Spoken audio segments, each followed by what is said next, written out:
Hello, and welcome back to Haunted Drift Horror. Before we begin, feel free to leave a comment and tell me where you're listening from. I love reading every single one. If you enjoy drifting into haunted realms filled with pure horror, don't forget to like the video and subscribe to the channel. Turn on notifications so you never miss a new story. Now, get comfortable. Dim the lights if you dare, relax your mind, let the outside world fade away, and let's begin. Story 1, the leather chair in Dr. Mitchell's office, made the same soft squeaking sound every time I shifted my weight. I had heard that sound so many times over the past few months that I had started to hate it. It filled the silence between my answers. It made me feel restless, like the chair itself was telling him I was uncomfortable before I could say it out loud. I sat across from him with my hands pressed together and my eyes fixed on the rug under his coffee table. The rug had strange geometric patterns on it, lines crossing over lines, shapes folding into other shapes. I stared at them until my vision began to blur, trying to find the right words. It should have been easy by then. I had been coming to his office for weeks. We had talked about my anxiety, my sleep problems, my childhood, my work, my relationships, and the panic attacks that came without warning. But there was one thing I had never fully explained: the dream. I had mentioned it before, of course. It was impossible not to. It was the reason I barely slept. It was the reason I woke up sweating almost every night. It was the reason I jumped at sudden sounds and hated being in rooms without windows. But I had never walked him through it from beginning to end. Some part of me had always held back, as if saying it out loud would make it more real. "It's the same dream, Dr. Mitchell," I said at last. My voice came out so low that I barely recognized it. Every single night, it always starts the same way. Dr. Mitchell leaned forward in his chair. He adjusted his glasses with 2 fingers and looked at me with that calm, careful expression therapists always use when they do not want to scare you away from your own memories. "Go on, Nathan," he said. "We've talked about your anxiety, but you've never really broken down the dream itself. When did the dream start?" I rubbed my temples. My head already hurt. "When I was 14, I said. "Right around the time my family suddenly moved away from Oak Ridge Academy." He made a note on his pad. "Oak Ridge Academy. That was your school?" "Yes," I said. "Private school. Small, expensive. My parents worked hard to send me there. At least that's what they always told me." "And in the dream?" "In the dream, I'm 14 again," I said. "I'm wearing the school uniform, the stiff blue blazer, the white shirt, the tie that always felt too tight around my neck. I can feel it. That's the thing that scares me. It doesn't feel like a dream. It feels like I'm really there again." Dr. Mitchell stayed quiet, waiting. I swallowed and continued. "I'm standing in the gravel parking lot outside Oak Ridge. It's early in the morning. Field trip day. The yellow school buses are parked in a row, engines running. The exhaust fumes are hanging in the air, thick and bitter. Kids are laughing, shouting, throwing their bags around. Teachers are calling names from clipboards. It looks normal at first. It always looks normal." I paused because I could see it too clearly. The pale sky, the school building behind us, the gravel crunching under my shoes, the fog of breath from the kids around me because the morning was cold. "My best friend Steve is there," I said. "He sits next to me on the bus. He's smiling at first. He keeps making stupid jokes, trying to get me to laugh. We're driving somewhere deep into the woods. I don't know where. I can never remember the name of the place. There's a sign out front when we arrive, but in the dream, it's always blurred, like I'm looking at it through water running down glass." Dr. Mitchell nodded slowly. "And how do you feel when the bus arrives?" "Terrified," I said at once. The word left my mouth before I had time to think about it. He looked up from his notes. I took a breath, but it caught in my throat.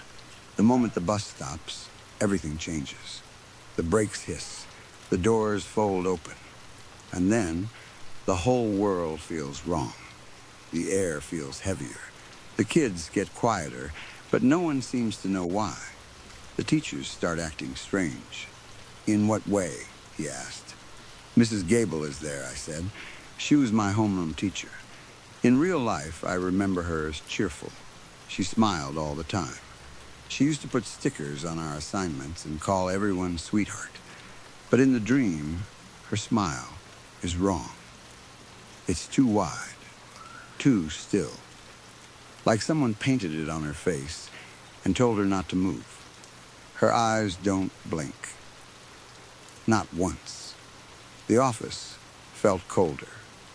I rubbed my palms against my knees.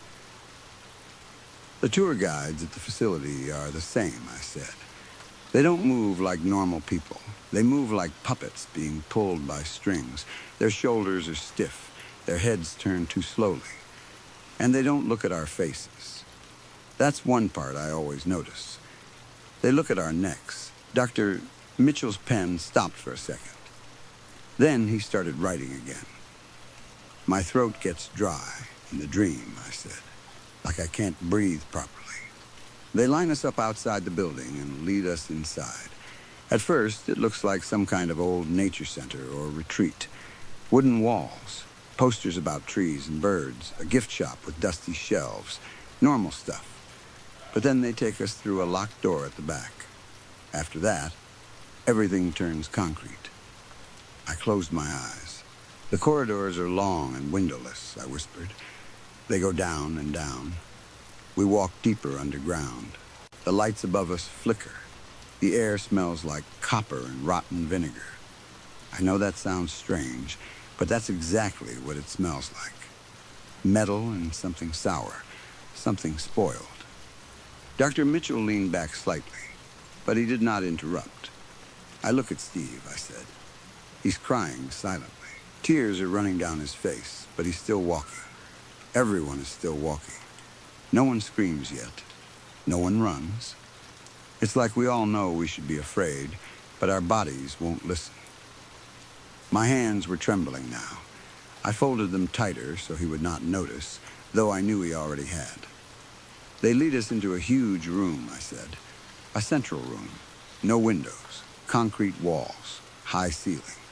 There's a heavy iron door behind us, and another smaller, darker doorway at the back. The second I step inside, every instinct in my body starts screaming that something is horribly wrong. Not just dangerous. Wrong, like I've stepped into a place no person was ever supposed to go. What do you do, Nathan? Dr. Mitchell asked. For some reason, the way he asked made my stomach twist. I panic, I said. I drop to my knees. I start praying. I'm not even that religious now, but in the dream, I pray like a child. I beg God to save me. I beg anyone to save me. But the teachers don't care. They don't even look at me. I wiped my eyes quickly, embarrassed by the tears that had started to form. They start grabbing kids by the shoulders, I said. They push them toward the small, dark room in the back, one by one. Steve gets pushed in first. He looks back at me before the door closes, and I can see he knows. He knows he's not coming out. My voice broke. The door slams shut behind them. And they never come out, Doc. They never come out. The office went completely silent. The little clock on the wall ticked behind Dr. Mitchell's chair. Outside the window, a car passed on the street below, but the sound felt far away, like it belonged to another world. Then the sounds start, I whispered. Dr. Mitchell did not move. I hear chanting through the walls, low chanting, slow and rhythmic. Guttural. It doesn't sound like any language I've ever heard. It doesn't even sound human. And under the chanting, I hear the children screaming. They scream for their parents. They scream for help. They scream like they are being torn apart piece by piece. My chest tightened. For a moment, I could not breathe. I bolt, I said. 3 other kids run too. We crash into the iron door and somehow get it open. I don't know how. Maybe it wasn't locked. Maybe someone forgot. Maybe God really did hear me for a second. We run through the corridors. I hear teachers shouting behind us. I hear shoes hitting concrete. We get outside and run into the woods. Branches cut my face. I fall. I get up. I keep running. But Steve and the others, I shook my head. They weren't as lucky. What happens next? Dr. Mitchell asked quietly. The chanting gets louder, I said. Even though I'm outside, even though I'm running through the trees, I can still hear it. It rises and rises until it feels like the whole forest is chanting. Then the screams cut off. All at once. And that's when I wake up. I opened my eyes and looked at him. I still don't know what it means, Dr. Mitchell. For the first time since I had started seeing him, Dr. Mitchell looked genuinely shaken. His face had gone pale. His knuckles were white around the legal pad, and his lips were pressed into a thin line. He stared at me for several seconds without writing anything. Nathan, he said carefully, dreams like this rarely come from nowhere. The way he said it made my skin prickle. We have talked about your anxiety, he continued, and we have talked about panic responses. But this sounds like something more specific, something severe. It could be an extreme manifestation of repressed trauma. Repressed trauma? I repeated. Yes, sometimes the mind hides unbearable memories to protect itself. Did anything abusive or traumatic happen to you at Oak Ridge Academy? No, I said immediately. The answer came too fast, but I could not stop it. He watched me. No, I repeated, shaking my head. Nothing happened. I had a normal childhood. I don't remember anything bad happening to me there. Are you absolutely sure? He asked. The mind can bury horrible things very deeply. I'm sure, I said, though a cold bead of sweat rolled down my back. It's just a nightmare. Dr. Mitchell looked at me for a long moment. Then he glanced at the clock and closed his notebook. Our time is up for today, Nathan, he said, but I want you to think about what we discussed. Really think about it. I stood up on unsteady legs. Okay, we said goodbye like always. He told me to call if I had a panic attack. I told him I would. Then I left his office and walked down the narrow hallway toward the lift. The drive home felt suffocating. The streets passed by in dull gray strips, but I barely noticed them. My hands were tight around the steering wheel. Dr. Mitchell's words kept repeating in my head. Repressed trauma. The mind can bury horrible things. Was he right? Had something happened to me at Oak Ridge? Had my brain hidden it so completely that all I had left was a nightmare? It sounded impossible, but the more I tried to dismiss it, the more a sick feeling opened in my stomach. I was supposed to drive to my apartment, but I didn't. Instead, I turned toward my mother's house. I needed answers. By the time I reached her place, the sky had darkened. Her little house looked warm from the outside, kitchen light glowing through the curtains. I knocked once and then let myself in with the spare key she still kept from me under the back step, even though I kept telling her that was a terrible idea. Mom? I called. In the kitchen, she answered. She was standing by the counter, pouring tea into a ceramic cup. When she saw me, her face lit up. Nathan, what a pleasant surprise, she said. You should have called. I would have made dinner. Mom, I said. Something in my voice made her smile fade. Did anything bad happen to me when I was a kid, I asked. At Oak Ridge? The teacup slipped from her fingers. It hit the linoleum floor and shattered. Hot amber tea splashed across her shoes and spread between the broken pieces. She froze, one hand still lifted in the air, as if she were holding the cup that was no longer there. Her face lost all color. What? She said. At Oak Ridge, I repeated. Did something happen? No, she said quickly. too quickly. No, of course not. She dropped to her knees and began picking up the broken pieces with shaking hands. Why would you ask that? Because of the nightmare, I said. The one I've had every night since I was 14. Her hand stopped. I pulled out a chair at the kitchen table and sat down, because suddenly I did not trust my legs. Mom, please, I need you to sit down. She looked like she wanted to refuse. Then she slowly stood, left the broken cup on the floor, and sat across from me. I took her trembling hands in mine and told her everything. I told her about the buses, the blurred sign, Mrs. Gable's smile, the concrete corridors, the underground room, the chanting, the screams, and Steve.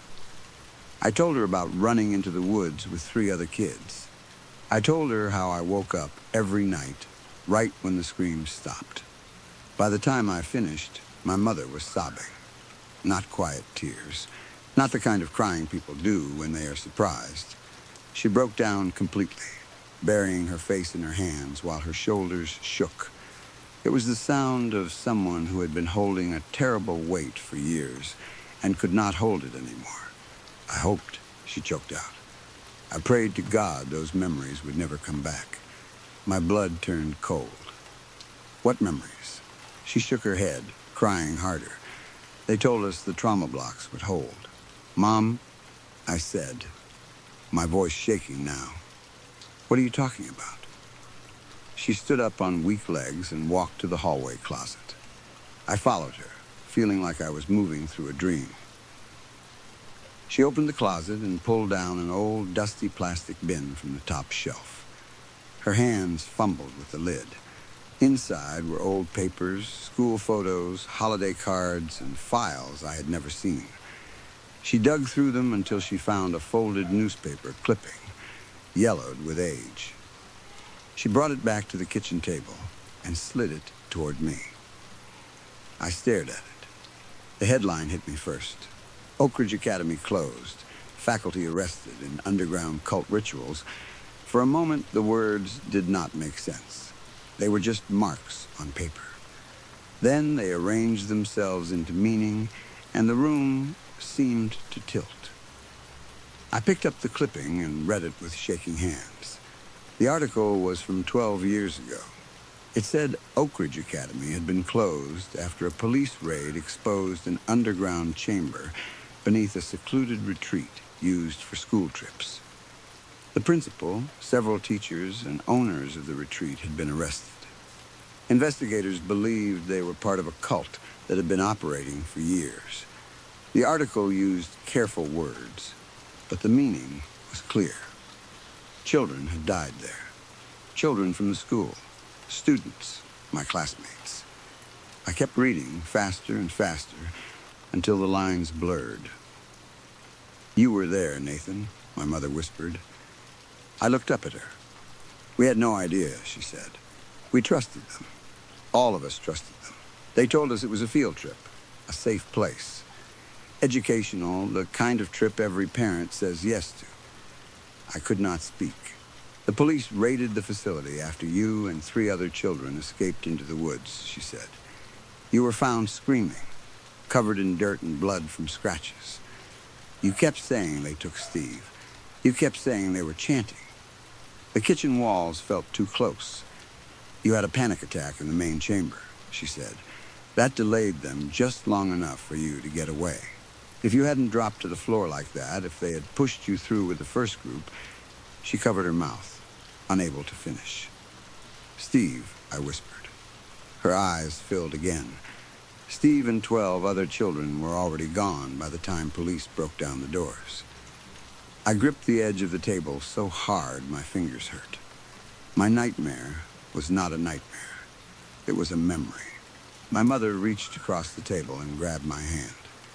The state psychiatrists worked with you for months, she said. They used intensive hypnotherapy. They said they could bury the memory. Not erase it completely, but push it deep enough that you could live a normal life. You were so young. You couldn't sleep. You screamed whenever anyone closed the door. You wouldn't eat. You kept asking for Steve. They told us it was the only way to save you. Why didn't you tell me? I asked. The question came out flat, almost empty, because they told us not to. She cried. They said bringing it back could break you. They said if the memories returned naturally one day, we could deal with it then. But if we forced them out, she shook her head. I was scared, Nathan. I was so scared. I am so sorry. A strange wave moved through me. At first, it was horror, pure horror, the kind that makes your body feel hollow. My dreams were real. The chanting was real. The room was real. Steve had really died in that place while I ran. But under the horror, something else began to grow. Relief. It made me feel guilty, but I could not deny it. I was relieved because I was not crazy. The thing that had haunted me for more than a decade had a shape now. A name. A place. The broken pieces finally fit together. I stood up and wrapped my arms around my mother. She cried into my shirt, saying she was sorry over and over again. I held her, but I was looking over her shoulder out the kitchen window into the dark evening. A new thought crept into my mind. The other 3 children who escaped with me. Did they remember? Did they still have the same dreams? Later that night, I stayed at my mother's house. I could not face going back to my apartment alone. She made up my old childhood room, though almost everything in it had changed. The bed was still there. The walls had been painted. A few boxes were stacked in the corner. The room smelled faintly of dust and clean sheets. For the first time in years, I felt like I might actually sleep. The truth was terrible, but it was still truth. It had weight, but it also had edges. I could hold it. I could name it. I told myself that maybe the dreams would stop now that I understood them. Maybe my mind had been trying to show me the truth all along, and now that I had listened, it would finally let me rest. I lay in bed for a long time, staring at the ceiling. The house was silent. No chanting, no screams, no iron door. Just the soft hum of the heater and the distant sound of a car passing outside. Eventually, I rolled over to turn off the bedside lamp. As I reached for it, my hand brushed against the edge of the nightstand drawer. It slid open an inch with a soft scrape. I paused. Inside the drawer, beneath an old yearbook, I saw the corner of a glossy photograph. I do not know why I pulled it out. Maybe curiosity, maybe fear, maybe some part of me already knew. It was a group photo from the morning of that final field trip. My breath caught in my throat. There I was, 14 years old, standing in the Oak Ridge parking lot. I was smiling, though now I could see how stiff that smile looked. Steve stood beside me with one arm thrown over my shoulder, grinning like nothing bad could ever happen to us. Behind us stood the faculty of Oak Ridge Academy, lined up neatly for the picture. Mrs. Gable was there. The principal was there. Several teachers I barely remembered were there. And then my eyes moved to the back row. A man stood just behind Mrs. Gable. He was younger in the photo. His face was smoother. He had no glasses. His hair was darker. But the sharp jawline, the small crooked smirk, and the cold, piercing eyes were unmistakable. My fingers went numb around the photograph. It was Dr. Mitchell. I stared at his face until the room seemed to bend around me. Then I heard something from the hallway. A soft creak. The floorboards outside my room shifted under someone's weight. I held my breath. Another creak. Then a voice spoke from the other side of the bedroom door. Calm, gentle, familiar. Nathan, doctor. Mitchell said softly, "We need to talk about what you remember." Story 2. I remember one quote more clearly than almost anything else from my childhood. It has stayed in my mind ever since the day I found that book in my mother's study. The book was a collection of some of the worst things human beings had ever done to one another. It was full of stories that sounded impossible at first. The kind of evil you want to believe only exists in nightmares, not in real streets, real homes, and real churches. The quote came from a survivor of the Rwandan genocide. She had been trying to run when a group of militiamen caught her. After they had decided what they were going to do, they brought her in front of some schoolboys. Then those men told the children to watch, so they could show them how to hurt and violate a woman. Those words never left me. They came back to me years later as I watched my mother being dragged away. I was hiding beneath the floorboards of an old, broken church. The place had already been falling apart before we reached it. The walls were cracked. The wood smelled damp and rotten. Dust filled every corner. It had once been a house of God, but by the time we arrived, God felt very far away. My mother's last free choice was to hide me there. She had found a loose section of floor and forced me into the narrow space beneath it. I remember her hands shaking as she pushed me down. I remember her whispering that I had to stay quiet no matter what happened. I remember wanting to argue, wanting to tell her there was room for both of us, but there was not. Before she could find a hiding place for herself, the soldiers found her. I heard her begging. I heard her voice crack as she pleaded with them. She tried to speak to whatever small piece of humanity might still have been inside them. She asked for mercy. She asked them to let her live. She asked them to spare me, though they did not know where I was. Soon her cries joined the cries of other women outside. Hours later, the gunshots came. The world must have gone mad, I thought. That was the first thought that made sense to me. The world had broken. Nothing else could explain what I was hearing. But as I lay there in the dark, with dust in my mouth and blood dripping through the floorboards onto my face, I began to wonder if sanity had always been the lie. Maybe the world had not suddenly gone mad. Maybe it had always carried this evil inside it, hidden under uniforms, flags, prayers, and polite smiles. Evil like that could not appear from nothing. It had to already be waiting inside the hearts of men who called themselves righteous. I heard everything from beneath that floor. Every scream, every order, every boot step, every cry from a child calling for a mother who would never answer. I knew what fate waited for me if I crawled out from my hiding place. If I had known they would only shoot me, maybe despair would have pushed me out. Maybe I would have let the bullets come and end the fear. But I knew they might not be that kind. I was still a child, but I was 14. Old enough in their eyes to be treated like a woman. Old enough for their greedy stares. Old enough for horrors I could not stop imagining. So I stayed still.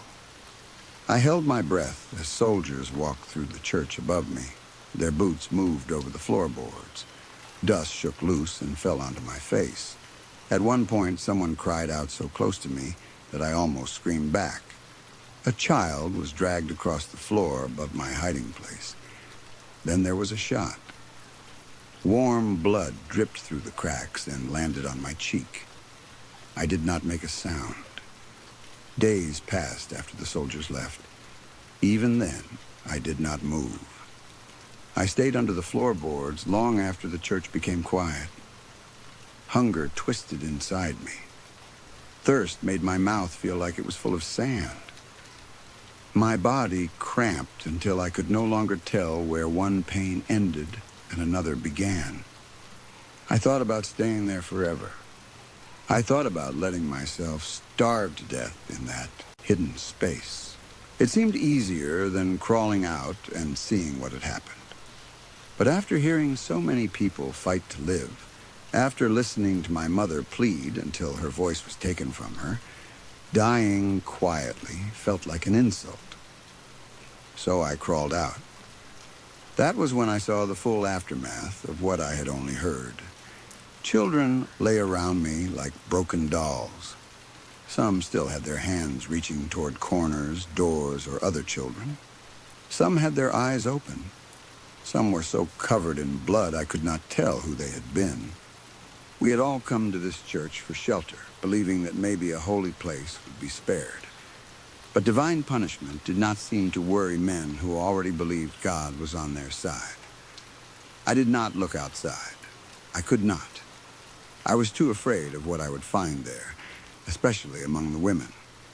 I feared I would see my mother in a state my mind would never survive. Maybe God had chosen favorites. Maybe I had lived because someone else had died in my place. I did not know. I only knew I was alive, and that fact felt less like a blessing and more like a weight around my neck. I was not the only survivor. Other children had hidden too. Some had crawled into small rooms. Some had slipped behind broken furniture. Some had found cracks in walls or spaces under loose boards like I had. When they came out, none of us spoke. We did not ask names. We did not hug. We did not cry together. We simply looked at one another from opposite corners of the church, each of us too afraid to become real to the others. A name would make a person harder to lose. A voice would make them harder to forget. So we remained strangers, even though we were trapped together in the same nightmare. The dead stayed with us. We could not move them. We could not bury them. If the soldiers came back and saw that the bodies had been touched, they would know survivors were hiding nearby. So we left them where they had fallen. They became part of the building, a terrible reminder of what was waiting outside. At first, there were about 25 of us. That number did not last. Every couple of weeks, soldiers returned to patrol the areas they had already taken.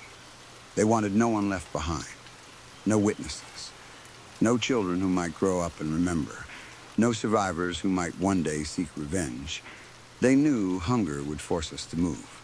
Sometimes they left food in places where a starving child might reach for it. Sometimes they sent women with kind faces and soft voices, women who offered comfort and safety, only to lead children straight back to the militia. One by one, they took us. 25 became 15. Then starvation took 8 more. I still refused to learn names. The others seemed to feel the same way. Nobody asked mine either. We survived on whatever we could find. The church pipes were old and rusted. The bathroom taps did not truly run, but sometimes they dripped. The water came out in strange colors, yellow or brown or gray, and smelled like metal. We drank it anyway. Food was worse. We chewed leather from old books. We ate bugs and maggots that crawled near the bodies. When we were lucky, we found a dead rodent and shared it silently, passing small pieces from one trembling hand to another. Most days we stayed apart. It was only when food appeared that we remembered we were not alone. But as time passed, even those terrible options disappeared. We tore apart the church as much as our weak bodies allowed. We searched under pews, inside cupboards, behind loose stones, anywhere something edible might be hiding. Nothing lasted. The flies gathered thickly around the bodies, but we became too weak to swat them away. They moved in black clouds, rising and falling over the dead. They had food. We did not. That left only one thought: taking their food from them. The thought disgusted us so deeply that nobody said it out loud at first. The bodies were there. Meat was there, but we could not cook it, and eating it raw was something even hunger could not force us to do. Besides, the flies were not the only things feeding. The bodies outside were torn apart by stray dogs at night. We could hear them snarling and fighting in the dark, pulling at limbs, cracking bones between their teeth. The bodies inside melted in the summer heat.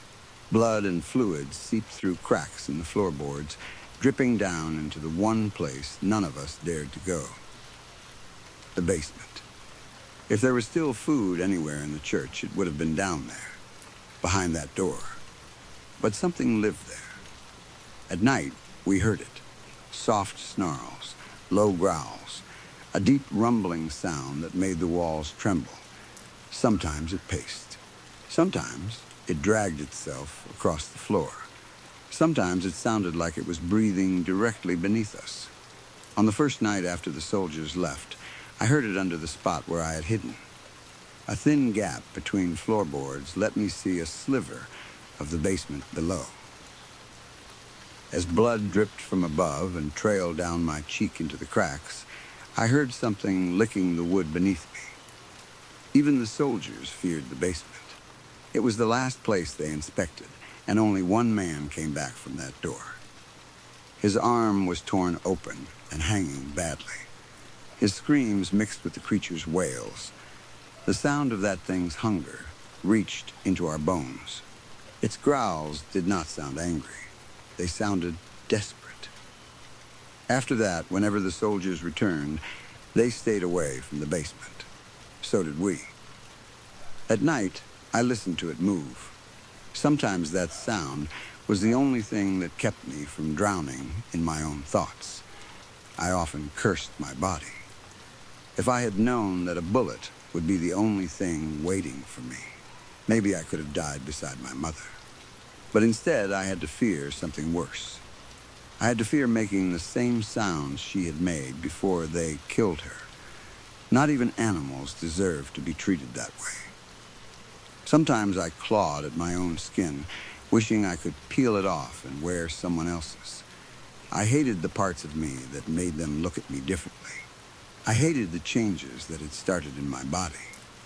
I hated the softness of my skin, the length of my hair, the shape that told those men I was not a little child anymore. If my chest had stayed flat, would they have spared me?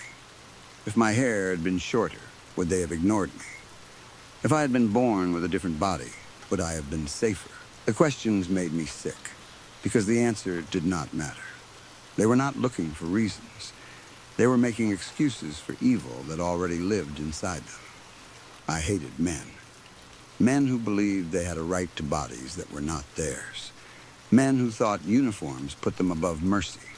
Men who treated women and girls like objects they could break and throw away. But soon, my hatred spread. Women were no better, I thought. Some of them kissed those men and praised them. Some celebrated the slaughter. Some helped gather children. Some carried weapons themselves.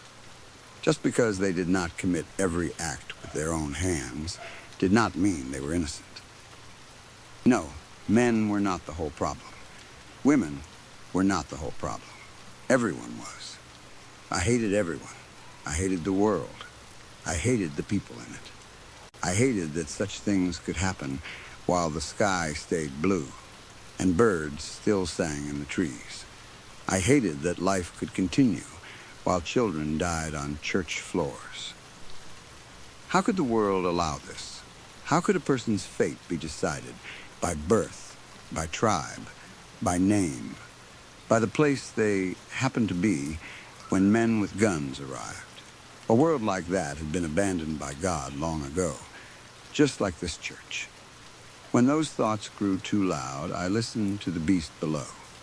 Its heavy steps moved across the basement floor. Each step was followed by a wet, dragging sound, as if its body was too large or too broken to move properly. It sounded like guts being pulled over stone. At first, the sound made my stomach turn. Later, it became familiar. Not comforting, exactly.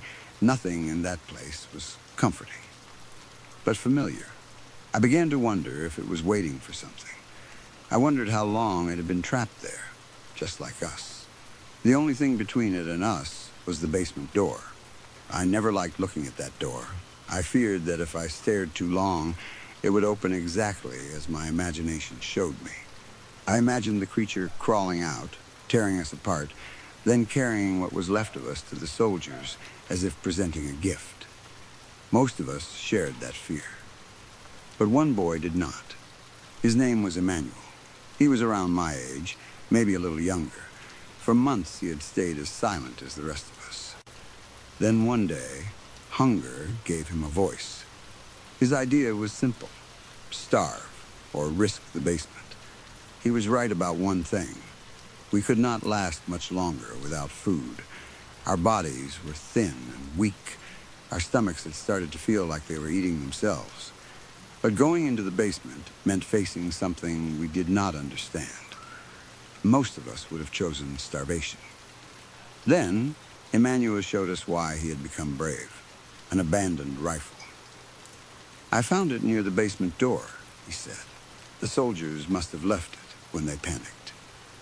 If we found this without even going inside, imagine what might be down there."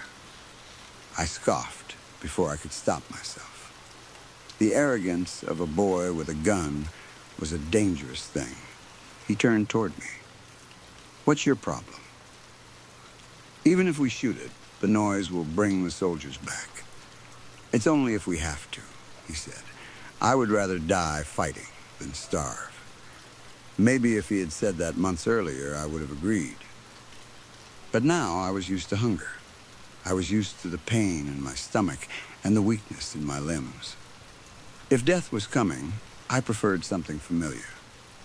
"Do what you want," I said. "I'll take my chances." A part of me still hoped someone would come save us. I knew no one was coming, but hope does not always listen to reason. Dying on a foolish mission before rescue arrived seemed stupid, even if rescue was only a dream. Emmanuel looked frustrated. I think he had expected us to follow him easily. He had not understood how numb we had become. Maybe because I was the oldest, the others seemed to look to me. No one spoke up, but they turned their faces away from Emmanuel. His jaw tightened. "I need help," he said. "Please," I whispered, curling into my corner. "Just be quiet." I closed my eyes. I often did that when I wanted to disappear. Sometimes I hoped I would fall asleep and not wake up. Something peaceful, at least, in the middle of all the blood. Then I heard a click. I opened my eyes. Emmanuel was pointing the rifle at my head. His hands shook.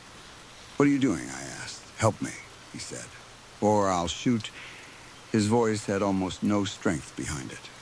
He did not want to do it. That made it worse. I stared into the barrel, then looked back at him. "Just shoot." His face flushed red.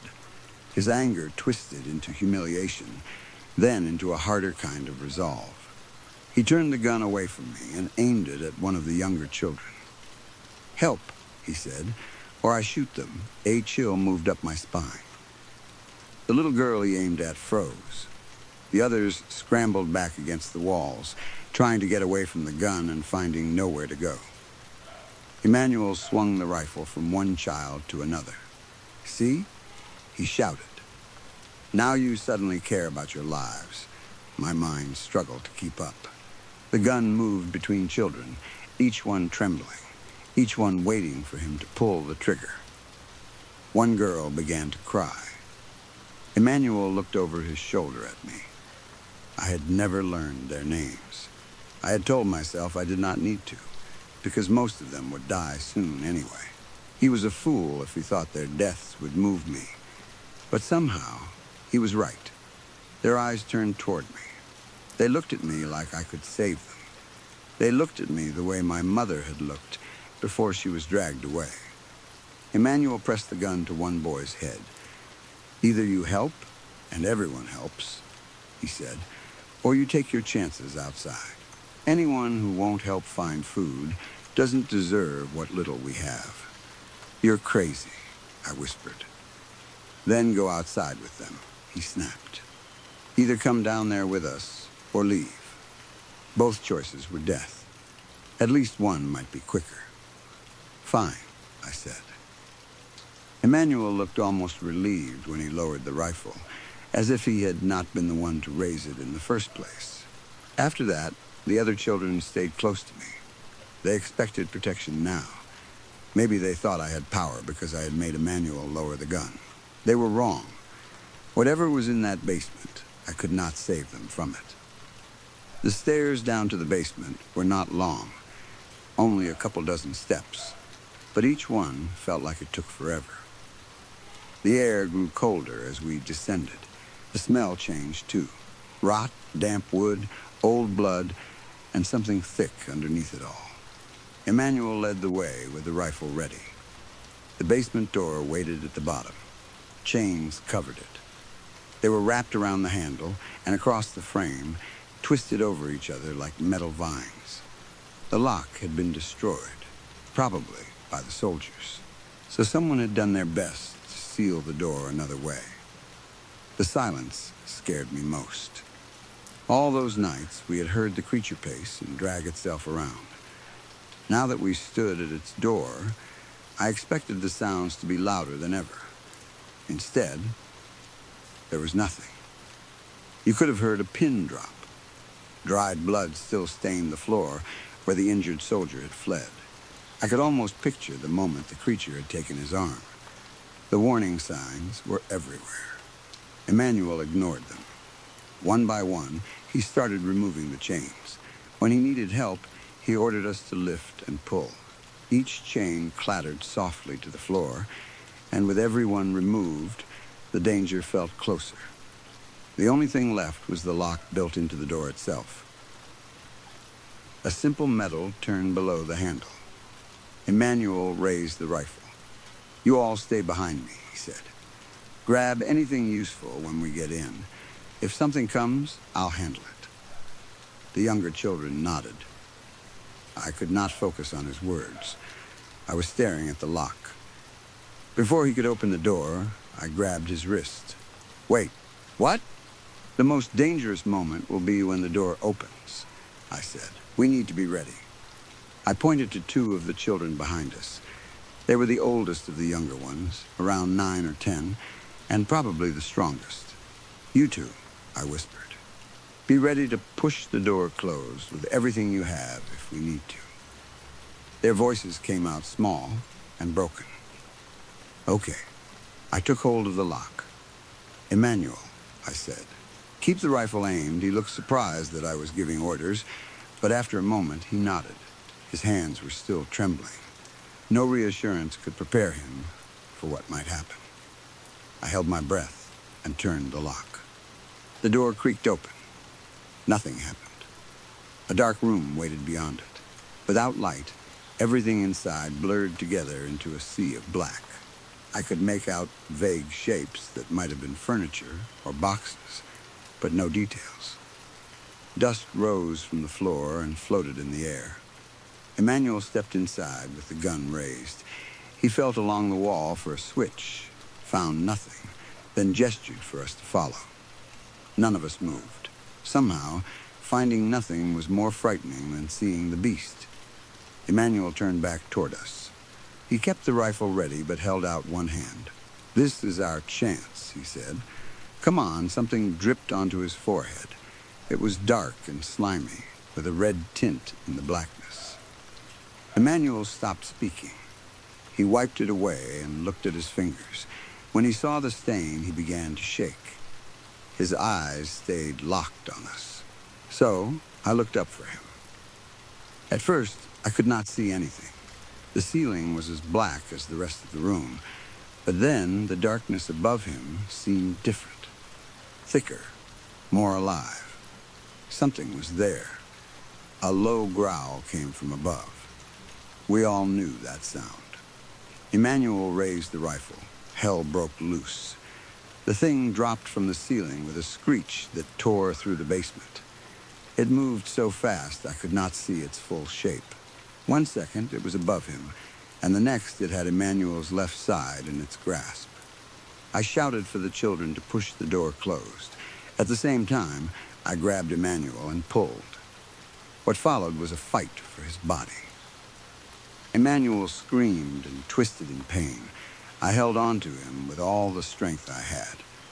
The door slammed partly shut against him, blocking our view of the creature. But we could hear it panting and snarling on the other side. It pulled at him. We pulled back.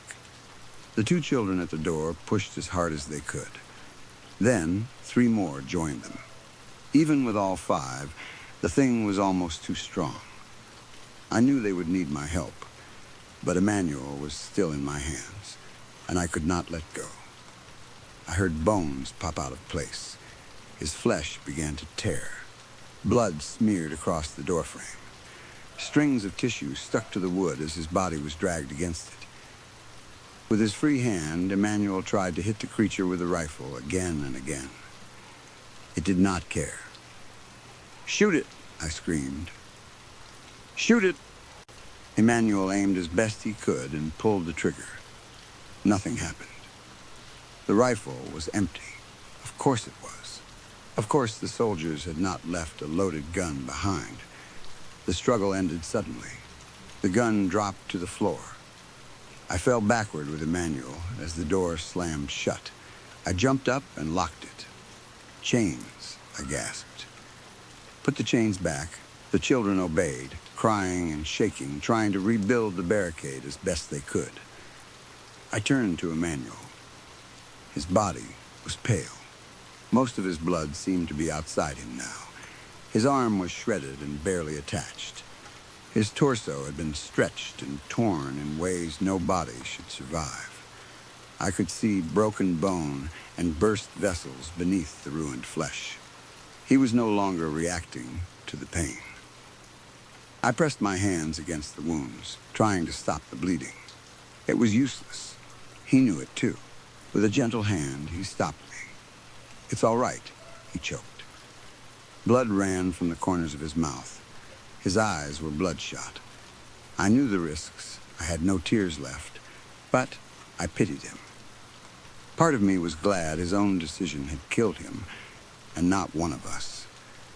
But another part understood that he had tried to do something. He had fought when the rest of us had only waited to die. And now, he was the one dying. Why did a child have to make choices like that? Why did he have to lie there so still in his final moments, instead of crying like a child should? At least his death was quick. After those final words, his eyes closed. Behind the door, the creature moved. Then it began slamming its large body against the wood.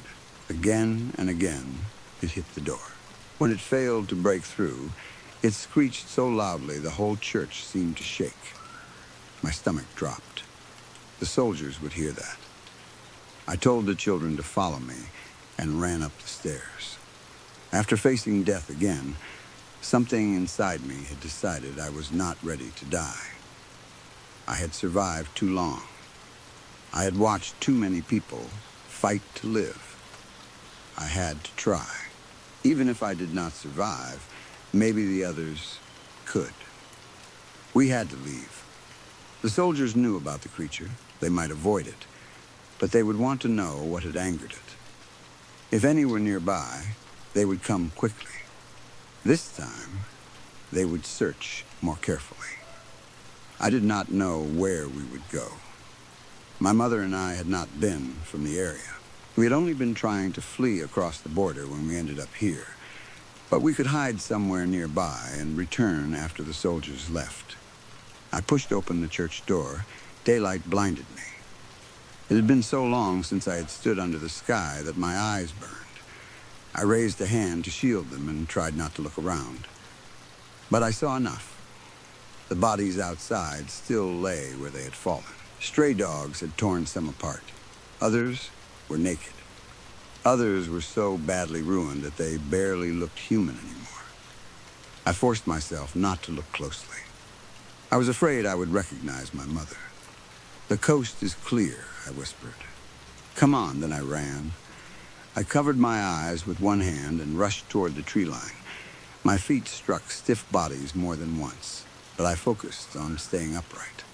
I reached the bushes and dropped down, breathing hard. When I turned back to check the others, I realized I was alone. The children were still at the church entrance. They stood huddled together, frozen by the sight of the dead outside. I waved at them, desperate for them to follow. Before they could move, footsteps approached. The children retreated back inside. I ducked lower in the bushes as men's voices came closer, shouting orders. I covered my ears when they entered the church. I knew the children would not reach their hiding places in time. Gunshots rang out. The soldiers' voices echoed over the children's screams. My hands pressed harder over my ears, but I could still hear enough. Once again, I was trapped, listening to the will of men. I wanted to run, but I could not risk being seen. I wished I could take a bullet like them. I wished I could turn the soldiers' guns back on them. I wished for so many impossible things. But there was nothing I could do. Nothing I could do. Then I looked at the church, and my mind began to work. If I was going to die that day, I would take them with me. I knew the church better than they did. I knew where the basement was. I knew the door was near the entrance. Once I was sure all the soldiers were inside, I crept back toward the building. The door stood open, left that way by careless men who believed they had nothing to fear.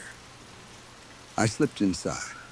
The soldiers were sitting and talking, already satisfied with their slaughter. I saw new bodies on the floor, but I did not let myself count them. That did not matter now. I had to focus. I ducked behind the pews and crawled toward the stairs. My body felt weak, but a new kind of strength had entered me. Not hope, not courage. Hatred. I reached the basement stairs and went down. Emmanuel's body lay where we had left it. I stepped around him and faced the door. We had left in a hurry, so there were fewer chains now. I tried to remove them quietly at first, setting each one down gently. Behind the door, I heard rumbling. It sounded like the creature was waiting. Then footsteps thundered above. Voices shouted. I had no more time for caution. I threw the last chains aside and grabbed the lock. For 1 second, I hesitated. I looked at Emmanuel's mangled body. I had still never seen the creature's face clearly. What if what waited behind that door was worse than the men upstairs? Then I heard the soldiers laughing. It must be easy, I thought, killing children. Nothing behind that door could be worse than those men. And even if it was, I hated them and the world enough to die condemning them all. I turned the lock. At that moment, the soldiers appeared at the top of the stairs. They saw me holding the door handle and raised their guns. But it was too late. Something huge slammed the door open. The force threw me against the wall. All the air left my lungs. I could not breathe. Before I could move, a heavy weight pressed down on me. The thing from the basement was on top of me. For so long, I had thought it was eating the flesh that dripped into its room. I had been wrong. It was the flesh. A massive, grotesque creature crouched over me. It was made of tissue, fat, bone, and skin, all fused together into one impossible body. Faces pushed out of it in places where faces should not be. Arms and legs stuck from its sides, twisted and half-formed. Round surfaces of fat bubbled up and sank back down. Veins pulsed under slick red skin. It looked like an entire battlefield had gathered itself into one living shape. One of its mouths opened near my face. Human teeth, crooked and dirty, clicked together as it breathed over me. The smell was death itself, rot, blood, waste, and old meat. I could not look away. Its body writhed and shifted. Its many eyes opened and closed in different places. Its limbs flexed as if each part still remembered being human. This was it, I thought. This was where I would die. Another face in its collection. Then it lifted its weight from me and turned toward the soldiers. It lunged. What happened next was not a fight. It was slaughter. The creature tore into them with many hands and sharp nails. Bullets struck its body and sank into flesh or bounced away, useless. The soldiers screamed. Their eyes darted around, unable to follow how fast it moved. It ripped them apart and pulled them into itself, absorbing blood, bone, and skin into its folds. Men who had walked into that church like gods became stains on the floor. Human beings? No. All I saw was monsters killing monsters. I waited for my turn. There was no way to escape something like that. No way to run. No way to fight. But my turn never came. When the last soldier was gone and the last bloodstain had been swallowed, the creature turned back to me. Hundreds of eyelids opened across its body. They inspected me, moving up and down, side to side. I lay still beneath their gaze, too tired even to tremble. Then the eyes closed. The creature moved past me. It went into the church above and through the rooms we had left untouched for it. I heard wet, slurping sounds as bodies merged with its form. The dead disappeared into it, one by one. I stayed where I was, trying to understand why I was still alive. I looked at my hands. They were covered in blood. I tried to cry. Instead, I laughed. Since that day, I have followed it. I do not know if it will turn on me someday. Maybe it will. Maybe one day I will become another face in its body, another mouth, another pair of eyes opening and closing in the flesh. But for now, it kills anyone who holds a gun. That is good enough for me.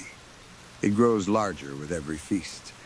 After it finished with the church, I searched for signs that any of the other children had survived. I found none. By the time the creature was done, there were no bodies left to identify. No proof they had lived. No proof they had died. Only silence. I do not know where the creature came from. I do not know what it wants.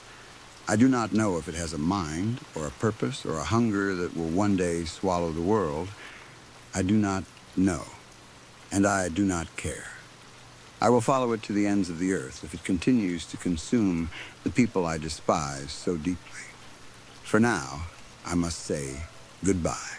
It is time for us to move. Story 3. My cousin told me this story happened in a very small village in Mexico, the same village where our grandfather had grown up. He swore it was true, and when he told it, he did not smile or try to make it sound like a joke. He told it in a low voice, the way people speak when they are repeating something they wish they had never heard in the first place. The village was one of those quiet places where everyone knew everyone. The streets were narrow, the houses were old, and most families had lived there for generations. During the day, it looked peaceful. Children played outside. Women swept the front steps. Men sat in the shade and talked. And old people watched the world go by from chairs near their doors. But at night, the village changed. Once the sun went down, the streets became still, and the spaces between the houses seemed wider than they were. The hills around the village turned black, and the sounds of the insects became louder than any human voice. People did walk at night, of course. In small towns, it was not strange to visit a friend after dinner and walk home under the street lamps. The village was small enough that most houses were not very far from one another. But even in places where people know their neighbors, the night has a way of making familiar roads feel different. One summer night, a young man was leaving a friend's house very late. He had spent the evening there talking, laughing, and drinking coffee until the hours slipped by.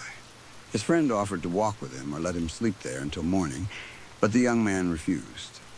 His own house was only about a mile away, and he had walked that road many times before. He was young, healthy, and not the kind of man who feared the dark easily. "I'll be fine," he said. "It's not far." So he stepped out into the street and began his walk home. The night was warm and humid, the kind of heat that stays in the walls and ground long after sunset. The air smelled of dust, plants, and old stone.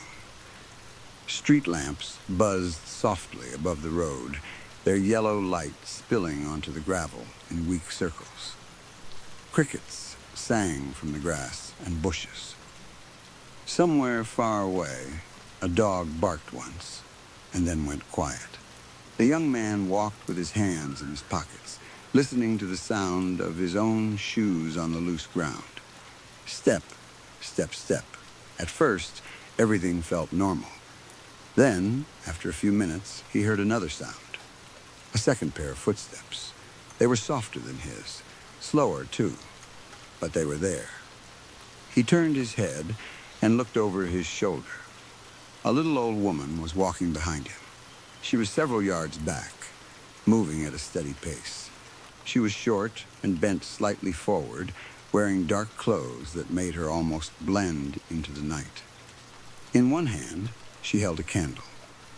Its small flame moved gently as she walked, lighting her wrinkled face from below. The young man found it strange, but not frightening. In a rural village, people sometimes did things that outsiders might find odd. The street lamps were weak in places, and some older people did not trust them. Still, it was rare to see an elderly woman walking alone so late at night. Because he was kind-hearted and raised to respect his elders, the young man slowed his pace. He thought perhaps the woman might feel safer if she had company for a while. When she came closer, he gave her a gentle smile and a polite nod. The old woman did not smile back. In fact, she did not react at all. Her eyes stayed forward, looking past him toward the road ahead. Her hands held the candle close, as if it were something precious. The young man felt a little awkward, but he shrugged it off. Some old people were quiet. Some did not like speaking to strangers. Maybe she was tired. Maybe she was walking home after visiting someone. So they walked together in silence. For a while, the only sounds were their footsteps and the quiet buzz of the lamps. Step, step, step. Then the young man noticed something odd. The candle in the woman's hand had burned down almost completely. The flame was very close to her fingers, and he was about to warn her when she moved her other hand into the folds of her sleeve. Without stopping, she pulled out another candle. Just before the old flame died, she touched it to the new wick and lit it. Then she dropped the burned piece somewhere into the darkness and kept walking. The young man glanced at her from the corner of his eye. That was strange. A person might carry one candle, maybe even two. But the old woman acted as if this were something she had done many times, as if she had prepared for a long walk and knew exactly when each candle would end. Still, he said nothing. The road was not completely dark. Some of the street lamps were dim, and a few flickered, but there was enough light to see the path. He wanted to ask why she needed so many candles, but he had been taught not to mock old people or question them rudely, so he kept quiet. They continued walking. Step, step, step, shuffle. The shuffle came from the woman's sleeve each time she reached for another candle. Step, step, step, shuffle. After a while, the young man began to realize something else. The night had grown too quiet. The crickets had stopped. The faraway dogs were silent. Even the buzz of the street lamps seemed muffled now, as if someone had placed a thick blanket over the whole village. Their footsteps sounded too clear. Every crunch of gravel under his shoes seemed to echo longer than it should. Every tiny movement of the old woman's clothes sounded sharp in the stillness. The young man looked ahead. The road seemed longer than he remembered. He knew this village. He knew the turn near the bakery, the small chapel, the wall covered in vines, and the cracked stone well near the old family houses. But tonight, the street looked unfamiliar. The lamps stood in their usual places, but the spaces between them seemed stretched. The shadows were deeper. The road felt as if it had been pulled away from the rest of the world. His legs began to ache. He frowned. Had his house always been this far from his friend's home? During the day, the walk felt easy. At night, it felt endless. Step, step, step, shuffle, step, step, shuffle. Then they entered a patch of darkness. One of the street lamps above them was dead. The young man almost stopped. His foot caught slightly on the gravel, and his breath hitched in his throat. The dark fell over them suddenly, thick and complete. For a few seconds, there was no light except the old woman's candle. The small flame did not shine far. It only showed the road close to their feet, the lower part of the woman's dress, and the deep wrinkles in her hands. Everything beyond that little circle was gone. Then they reached the next working lamp, and the yellow light returned. The young man breathed out slowly. He glanced at the old woman, expecting some kind of reaction. Maybe she would say the village needed to fix its lamps. Maybe she would complain about the dark. Maybe she would finally speak. But she did not. She kept looking ahead. Her face was calm, almost empty. Her eyes seemed fixed on something far away, something the young man could not see. She held the candle close with both hands now, protecting it carefully. It must have been the 10th or 11th candle by then, and already it was half gone. That was when the young man noticed the darkness beyond the lamps. There was nothing there. Not houses, not walls, not trees, nothing. It was as if the street lamps did not simply light the road, but were holding back a black ocean that pressed around them from all sides. Beyond the yellow light was a wall of pure darkness, thick, silent, waiting. The young man blinked and looked down at his feet. He told himself he was tired. It was late. He had been walking too long. His mind was playing tricks on him, but the feeling would not leave. The darkness was not just empty. It felt hungry. Step, step, step, shuffle, step, step, step, shuffle. His eyes moved to the old woman again. The candlelight made her face look like old, wet leather. Deep lines covered her cheeks and forehead. Her mouth was shut tight. Her eyes were still locked on the road ahead, but they did not seem to be watching the path. They seemed to be watching something far beyond it. The question burned in the young man's throat until he could not hold it anymore. "Excuse me," he said softly. The woman kept walking. He cleared his throat. "Why do you keep lighting another candle?" The effect was immediate. The old woman stopped. Then her head turned toward him slowly. Only her head. Her eyes fixed on him, and for the first time, the young man saw something like surprise on her face. It was as if she had not known he was there until that very moment, as if he had been walking beside her all this time, but she had not noticed him. Or worse, as if she had noticed him but had not thought of him as real. The young man felt his mouth go dry. The old woman's lips parted. The sound they made was awful. It reminded him of something wet and crusted being peeled open after a long time. When she spoke, her voice was very quiet. The light must not go out, that was all. Then she turned her head forward again and continued walking. The young man stood still for 1 second, then hurried after her, because the thought of being left alone in that darkness was suddenly worse than walking beside her. Another street lamp passed above them. The light ended. Darkness swallowed them again. This time it lasted longer. The candle flame shook in the old woman's hands. Its yellow light slipped into every crack of her wrinkled face. Her eyes looked black. Her skin looked waxy. The young man could see the flame reflected in her pupils, tiny and trembling. Then another lamp found them. But the relief did not last. The broken lights became more frequent. Light, dark, light, darkness, darkness, light. The village was disappearing around them. The houses were gone now. The gravel road beneath the young man's feet felt less certain, as if it might not be a road at all. He could not hear doors, animals, leaves, or distant voices. He could not even hear the wind. There was only walking and the little movements from the old woman's sleeves. Step, step, step, shuffle.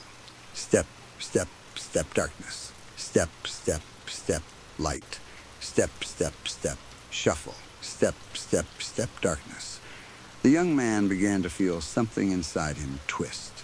Part of him was terrified when they entered the dark spaces between lamps, but another part of him almost felt relieved, because when the light returned, he saw too clearly that there was nothing beyond it. No village, no safe place, no home waiting ahead, only endless black, held back by old street lamps and one small candle. The old woman replaced the candle again. Her sleeve moved. Shuffle, the flame passed from one wick to the next. The young man watched closely this time. Her fingers were steady. Too steady for someone so old. She did not tremble. She did not rush. She knew exactly when to light the next one, as if she had been doing this for a very, very long time. He swallowed hard. His own voice came out weak. What happens if the light goes out? The old woman stopped. Her feet stayed planted on the ground. Then her body turned. Not all of it at once. Her legs did not move at all. Her feet remained pointed toward the road ahead. But her upper body twisted around slowly, her spine turning in a way no human body should turn.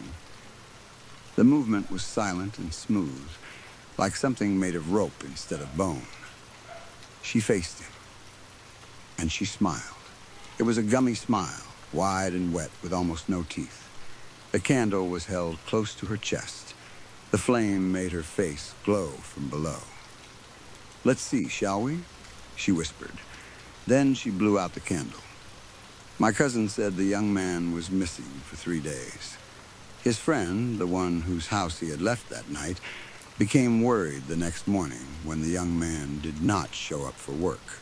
At first, he tried not to panic. People in small villages know that life can be unpredictable. Maybe the young man had fallen ill. Maybe he had gone to visit a relative. Maybe he had slept late. He called him, but no one answered. By the second day, the worry spread. His family had not heard from him. His neighbors had not seen him. No one remembered him coming home. The friend told people that the young man had left his house late at night and should have reached home easily. Some said he might have run away. Others said he may have been attacked on the road. A few older people exchanged looks, but said nothing. On the third day, a group of men went to the young man's house. They knocked at first. No one answered. They called his name. Still nothing. The front door would not open. At first, they thought it was locked from inside. One of the men pushed his shoulder against it. Another kicked near the bottom. The door moved slightly, but something thick and hard was holding it shut. Finally, after several tries, they forced it open. It had not been locked. It had been sealed. Piles and piles of melted wax had hardened against the bottom and edges of the door. As the men pushed their way inside, chunks of yellow wax cracked and broke under their feet. The smell inside the house was heavy and strange. Hot wax, smoke, stale air, something sour underneath. Everywhere they looked, there were candles, hundreds of them. Some were standing on tables. Some were stuck to shelves. Some had melted down windowsills and along the floor. Others had burned halfway and leaned at odd angles, their flames still flickering weakly. Wax covered the walls in thick trails, like pale yellow tears. It coated chairs, bowls, cups, the floorboards, and even parts of the ceiling where smoke had blackened the plaster. The house was glowing with tiny flames, but it was not warm in a comforting way.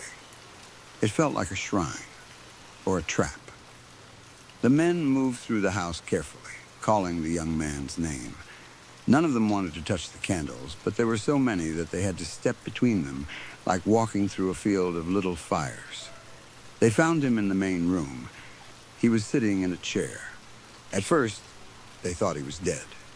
His body was covered almost completely in wax. It had hardened over him like a second skin, thick and yellow and uneven. His arms were stuck to the chair. His chest was coated. His legs were hidden beneath layers of melted wax that had dripped down and pooled around his feet. Half of his face was covered too, frozen into a smooth mask. Only one side of his face remained partly visible. One eye showed through. It was drooping, dry, and staring at nothing. One of the men crossed himself. Another whispered a prayer. There was no sign of a fight. No broken furniture. No blood. No open window. No footprints from an intruder. It did not look like someone had attacked him. It looked as if candles had been placed around him and on him, and he had simply sat there while they melted over his body. Then the uncovered eye moved. Just a twitch. But it was enough. One of the men screamed and stumbled backward, knocking over a small candle. Another rushed forward and pressed his fingers to the young man's neck, searching for a pulse. He was alive. Barely they carried him out, though it took time to break enough wax away from the chair and his body to move him. Some of the wax pulled at his skin. He made no sound. His breathing was weak and shallow, as if every breath had to fight its way through him. They took him to the hospital as fast as they could. The doctor said he had suffered greatly from lack of oxygen, smoke, dehydration, and shock. They did not understand how he had survived. He remained in a coma for about a week. During that time, the story spread through the village. People whispered about the candles. They whispered about the old roads and the broken lamps. They whispered about things their grandparents had warned them never to speak of after dark. When the young man finally woke up, he was not the same. His speech was slow and slurred. His eyes stayed wide, as if he was still seeing something no one else could see. Sometimes he stared at the ceiling and shook. Sometimes he cried without making a sound. When people asked what had happened, he did not answer at first. But later, little by little, he told them. He told them about leaving his friend's house late at night. He told them about the old woman walking behind him. He told them about the candle in her hands and the way she kept lighting a new one before the old one died. He told them how the village disappeared around them, how the street lamps went dark, how the road became longer, how the darkness watched from beyond the light. He told them he asked her why the candle had to stay lit. He told them she said, the light must not go out. Then he told them he asked what would happen if it did. After that, he remembered very little. Only darkness. Not normal darkness. Not the darkness of a closed room or a moonless night. This was something alive. Something close. Something that pressed against his skin and filled his mouth and nose. Something that whispered without words. He said he woke up in his own house. But he was not alone. He said there were shapes in the corners where the candlelight did not reach. They stood there waiting. They would not cross into the light, but they never left. Every time a candle burned low, the shadows leaned closer. Every time the flame almost died, he heard something breathing near his ear. So he lit another candle, then another, then another. He placed them everywhere. On the floor, on the table, near the windows, around the chair, on his lap, against his arms, on his shoulders. He did not care when the wax burned him. He did not care when it covered his clothes and skin. He only cared about the flames. He said the darkness wanted in, and the light was the only thing keeping it away. When the doctors and villagers asked if the old woman had covered him in wax, the young man slowly shook his head. No, he whispered. Then who did it? They asked, his eyes filled with terror. I did. No one spoke for a moment. Then, someone asked him why. The young man stared past them, toward the corner of the room, where the afternoon sun did not quite reach. His lips trembled. His uncovered eye twitched the same way it had when they found him beneath all that wax. Then he whispered the only answer he had. The light must not go out. My cousin told me that after that, the young man never slept in the dark again. Not once. Even in the hospital, he begged the nurses to leave every light on. If a bulb flickered, he screamed until someone replaced it. If a candle burned too low, he panicked and tried to grab another, even when there were no candles nearby. And back in the village, people stopped walking alone at night. The street lamps were repaired, then repaired again, but they still went out sometimes for no reason. When they did, people shut their doors and stayed inside until morning. Older women began placing candles in their windows after sunset. Some said it was only tradition. Some said it was for the souls of the dead. But my cousin said our grandfather knew better. He said that on certain humid summer nights, when the crickets suddenly stop and the road grows too quiet, you can hear footsteps outside. Step, step, step, shuffle. Step, step, step, shuffle. And if you look through the window, you might see a little old woman walking under the street lamps with a candle held close to her chest. If you see her, do not speak to her. Do not walk with her. And whatever you do, do not ask what happens when the light goes out. Story 4. One night, a little girl woke to the sound of crying somewhere inside the house. At first, she thought she had dreamed it. The room around her was dark and cold, with only a thin stripe of moonlight lying across the floorboards. The curtains at her window were old and pale, eaten in places by moths, and they moved slightly even though the window was shut. The air smelled of dust, old wood, and the faint flowery soap her mother used to place in the drawers. Everything was still. Then the crying came again. It was soft, but not far away. A low, broken sound, like someone trying very hard not to be heard. It slipped through the walls, through the floor, through the cracks around the door. It was a woman's cry, tired and full of pain. The little girl lay still beneath her blanket, staring into the dark. She knew this house made sounds at night. Everyone knew that. The manor was old, older than her father's father, older than the village road outside the gates. At night, the wooden floors creaked by themselves. The walls sighed. The pipes tapped behind the plaster. Sometimes the wind moved through the chimneys and made the whole house hum like a tired throat. But this was not the house. This was someone crying. The girl pushed the blanket down and sat up. Her bare feet touched the wooden floor, and she pulled them back for a moment because the boards were cold. She listened again. The crying was still there, drifting somewhere beyond her bedroom door. She looked toward the corner where her doll usually sat in its little chair, but the chair was empty. She could not remember moving the doll. She frowned at it for a while, then forgot about it as the crying rose again. "Hello?" she whispered. No one answered. She climbed out of bed. Her nightdress brushed against her knees as she crossed the room. It was white once, but in the moonlight, it looked gray. Her feet made almost no sound on the floor. She opened her bedroom door slowly, careful not to let it groan too loudly. The hallway outside was dark. It stretched long and narrow in both directions, with tall doors on either side and picture frames hanging along the walls. Most of the frames were empty now. They had been empty for as long as she could remember.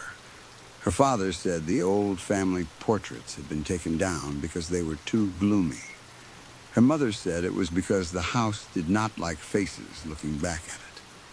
The little girl had laughed when her mother said that. Now, standing alone in the hallway while someone cried in the distance, she did not feel like laughing. She stepped out of her room. The floorboards creaked softly beneath her feet. The sound seemed too loud in the sleeping house. and she paused after every step, waiting to hear if someone had woken. No one came. No lamp turned on. No voice called her name. Only the crying continued. She followed it. The first room she checked was the nursery. It had not been used in years, though toys still sat on the shelves. Wooden horses, cracked blocks, a small rocking chair with one broken arm. Moonlight came through the thin curtains and touched everything with a pale blue glow. Dust covered the little table near the window, and someone had drawn a finger through it long ago, leaving a line that looked like a wound. The girl stood in the doorway and listened. The crying sounded close for a moment, as if it might be coming from behind the wardrobe. She walked to it and opened both doors. Inside were old coats, smelling of damp wool and lavender. Nothing else. "Is someone there?" she asked. The coats only hung there, still and heavy.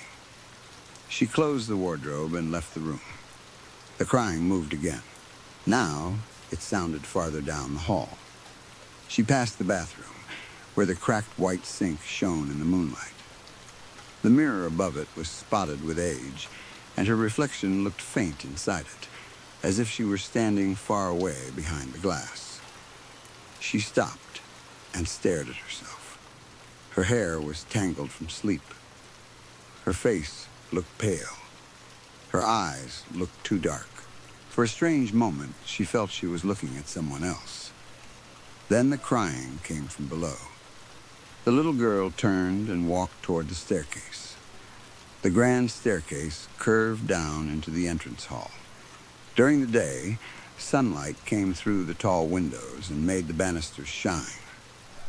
At night, it looked like the ribs of some huge dead animal. The shadows between the railings were black and deep. She gripped the banister with one small hand and started down. Halfway, she stopped. Below, in the entrance hall, the front doors stood shut. The moonlight from the windows crossed the floor in broken pieces. The old grandfather clock near the wall had stopped long ago, but the girl suddenly thought she heard it ticking. Tick, tick, tick. She stared at it. The clock face was dark. Its hands did not move. The crying drifted again, softer now, coming from the west side of the house. She stepped off the stairs and crossed the entrance hall. The manor felt larger at night. In the day, it was only a house, old and dusty, but still a house. At night, it became a maze. Hallways seemed longer. Doors seemed taller. Corners seemed to hide things that had not been there before. The girl walked through a narrow corridor lined with empty frames. Some were small. Some were huge. Their blank centers stared at her like dark windows. She did not like this corridor. She never had. When she was younger, she used to run through it with her hands over her ears, certain that if she listened too closely, she would hear whispers from the empty frames. Tonight, she walked slowly. The crying was louder now. It was coming from behind one of the doors. She opened the first door and found a sitting room. The furniture inside had been covered with white sheets. In the moonlight, the covered chairs and sofas looked like hunched figures waiting quietly. A fireplace sat cold at the far wall. Above it, there was a large, empty frame where a portrait must have once hung. The little girl walked inside. The crying seemed to fade the moment she entered, as if the room had swallowed it. She lifted one of the sheets from a chair. Only a chair. She let the sheet fall back into place. As she turned to leave, she thought she saw one of the covered shapes move. Not much. Just a slight shift, as if something beneath the sheet had taken a breath. She froze. The shape did not move again. The girl backed out of the room and closed the door. The crying returned at once, still somewhere ahead. She followed it past the music room, where the piano sat with its lid closed. Past the dining room, where the long table was set with nothing but dust. Past the room with the chipped porcelain sink. where her mother sometimes washed flowers before placing them in vases around the house. Everywhere she looked, she found nothing, only moonlight, only shadows, only old things that had been left to rot slowly in silence. But the crying never stopped. Sometimes it sounded close, just behind a wall. Sometimes it sounded above her, as if it had climbed into the ceiling. Sometimes it sounded under the floorboards, soft and smothered, like someone buried beneath the house. The girl kept walking. She did not know how long she searched. It felt like hours. The manor had too many rooms. Rooms she knew, and rooms she did not remember seeing before. Little doors at the end of narrow passages. Locked rooms with cold brass handles. Bedrooms where the beds had been stripped bare. Storage rooms filled with broken mirrors, rolled carpets, and cracked lamps. She opened a door and found a room full of picture frames stacked against the walls. Unlike the frames in the hall, these still had paintings inside them. But all the faces had been scratched away. Men and women stood in stiff old clothes, their hands folded, their bodies painted carefully. But where their faces should have been there were rough gray marks, as if someone had taken a knife and scraped the eyes, noses, and mouths from every portrait. The little girl did not go inside that room. She closed the door quietly and kept moving. The crying grew louder. Now it was not only crying. There were words in it, though she could not understand them. A woman's voice, broken and trembling, repeating something again and again. The girl thought of her mother. Her mother had been strange lately. Sometimes she sat by the window and looked out at the garden for a long time without speaking. Sometimes her eyes were red, but if the girl asked if she had been crying, her mother would smile and say she had only been tired. Sometimes she held the girl too tightly, pressing her face into the child's hair as if she was afraid someone might take her away.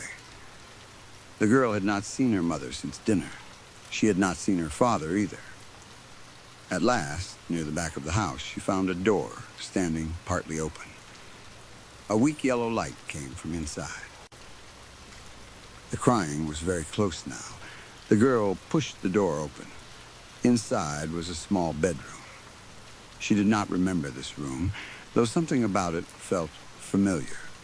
It was plain and narrow, with low walls and a small window looking out toward the garden.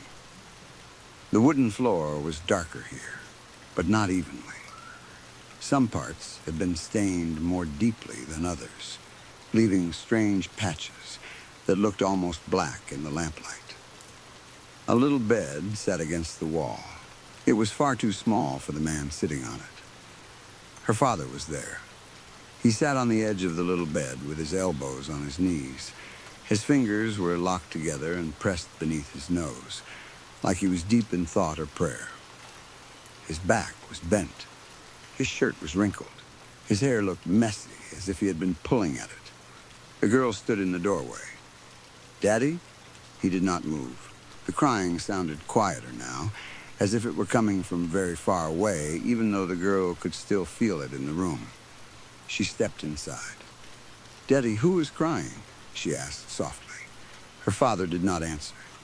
His eyes were open, but they did not seem to see the room. They stared at the wall across from him, wide and empty. His face looked hollow. The girl had seen him angry before. She had seen him tired. She had seen him silent at dinner when he and her mother had been fighting. But she had never seen him like this. He looked as if something inside him had gone missing. "Daddy?" she said again. Still nothing. The girl came closer. The bed was small, with a thin blanket folded at the foot. The pillow had a faint dent in the middle, like a head had once rested there.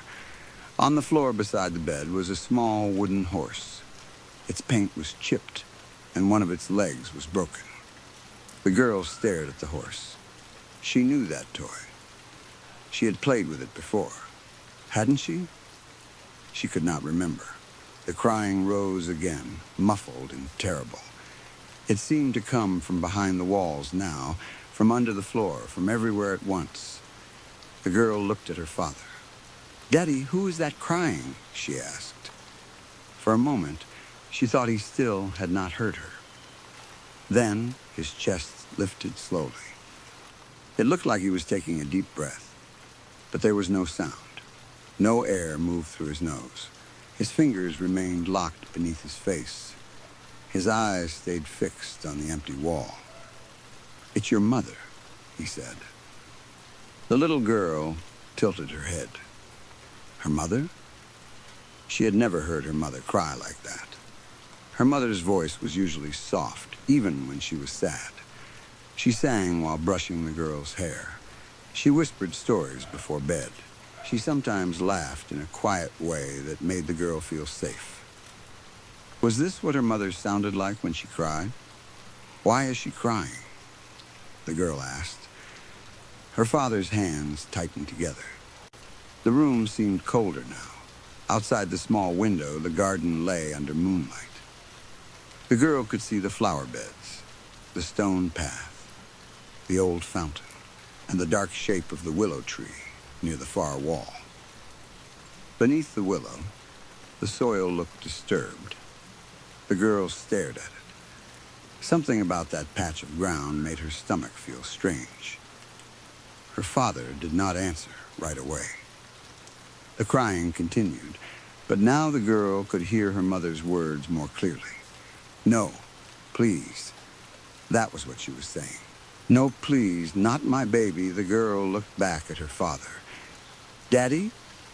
His body moved again, lifting as if another breath had entered him. Then it lowered. Still, there was no sound of breathing. "She is crying," he said slowly, "because I buried you in the garden." The little girl did not understand at first. She only stood there, looking at him. The words were simple, but they would not fit together in her mind. "Buried you in the garden." She looked down at her hands. They were small and pale. The moonlight seemed to pass through them more than it should. She rubbed her fingers together, but she could not feel warmth in them. She looked at her bare feet on the dark floor and suddenly realized they were not cold anymore. They had not been cold for a long time. "No," she whispered. Her father finally turned his head. Slowly, too slowly. His hollow eyes settled on her. They were full of grief, but not surprise. He had known she was there. Maybe he had known all night. Maybe he had been waiting for her to find him. "You came back," he said. The girl stepped away from him. "No," she said again. The room shifted around her. The little bed, the broken wooden horse, the uneven stain on the floor, the small window looking toward the garden. Memories began to rise in pieces, like things floating up through dark water. Her mother crying at the table, her father shouting, her hiding in this little room. The smell of rain, hands around her arms, her mother screaming somewhere far away. The garden at night. Cold earth, too much weight pressing down on her chest. The girl backed away until her shoulders touched the wall. "No," she said, but the word was weak now. Her father stood from the bed. He looked too tall in the small room. His shadow climbed the wall behind him and stretched across the ceiling. "I didn't mean to," he said. But the girl knew that was not true. Maybe part of him had not meant to. Maybe part of him had. Maybe he had been angry. Maybe he had been drunk. Maybe he had simply wanted the crying in the house to stop. But the earth in the garden did not care why. The dead did not care why. From somewhere deep in the manor, her mother screamed. The sound shook the walls. The girl turned toward the door. Her mother was alive. Her mother was crying because she knew. The girl ran. She ran past her father, out of the little bedroom, into the hallway. Her feet made no sound now. The empty frames blurred beside her. The covered furniture in the sitting room leaned toward her as she passed. The grandfather clock began ticking loudly, even though its hands did not move. Tick, tick, tick, she ran toward the crying. Mother, she called, but her voice sounded thin, like it was coming from a long way away. The crying led her through the corridors, down the main staircase, across the entrance hall, and toward the back doors that opened into the garden. The doors stood wide open now. Cold night air flowed inside. The moon shone over the garden. The girl stepped outside. The grass was wet beneath her feet, but she did not feel it. The flower beds looked silver in the moonlight. The fountain was dry. The willow tree stood at the far end, its branches hanging low, moving though there was no wind. Beneath it, her mother knelt in the dirt. She was digging with her bare hands. Her nightdress was torn and covered with soil. Her fingers were bleeding. Her hair hung loose around her face. She was sobbing so hard that her whole body shook, but she did not stop digging. Mother, the girl whispered. Her mother did not hear. She kept clawing at the earth. No, please, she cried. Please, please, please. The little girl walked closer. The disturbed soil was already open. A small hole had been dug beneath the willow. At the bottom of it was something white, a piece of cloth. The girl looked down at her own nightdress, white the same. Her mother scraped more dirt away, sobbing harder. Then she froze. Slowly, with shaking hands, she reached into the hole and lifted something small from the earth. The girl saw a pale arm, a little hand. Her hand. She looked at her own hands again. They were fading. Mother, she said. This time, her mother seemed to hear something. She lifted her head and looked around wildly, but her eyes passed through the little girl without stopping. The girl reached for her. Her fingers passed through her mother's shoulder like mist. The girl stared at her hand. Behind her, the grass bent under heavy footsteps. Her father had come into the garden. Her mother saw him and screamed. You killed her, she cried. You killed my baby. Her father stood still at the edge of the path. His face was gray. His hands hung at his sides. He looked at the open hole under the willow, then at his wife, then at the empty space where the little girl stood. I told you, he said quietly. She came back. The mother clutched the small body to her chest and screamed again. The little girl looked between them. She wanted to cry, but no tears came. She wanted to run to her mother, but her mother could not hold her. Not this version of her. Not the part that had wandered the house all night, following the sound of grief. Not the part that did not know it was dead. The manor behind them groaned. Every window went dark at once. Inside the house, the empty frames began to fill. Faces appeared in them, pale and blurred. Men, women, children, all watching, all silent. The house had kept its secrets for a long time. The girl understood that now. This was not the first body hidden near its walls, not the first voice crying in the night. Not the first child to wander its halls, searching for someone who could explain why the world had become so cold. Her father took a step toward the willow. Her mother held the body tighter. Stay away, she said. He stopped. The girl looked at him. For the first time, he seemed afraid. Not of his wife, not of the police, not of punishment. Of the little girl. Because now she remembered. She remembered the pressure of his hands. She remembered the dark garden. She remembered him lowering her into the earth while her mother slept behind a locked door. She remembered trying to scream and getting only dirt in her mouth. And now he could see that she remembered. The crying stopped. The garden became silent. Even the old house seemed to hold its breath. The little girl turned away from her mother and faced her father. He whispered her name. She did not answer. The moonlight brightened around her. The air grew colder. Beneath the willow, the open grave seemed to deepen, stretching down into a darkness much larger than the hole itself. Something moved inside it. Not her body. Not anymore. Something older. Something the house had been feeding for years with grief, secrets, and buried things. Her father stepped back. No, he whispered. The little girl took one step toward him. Then another.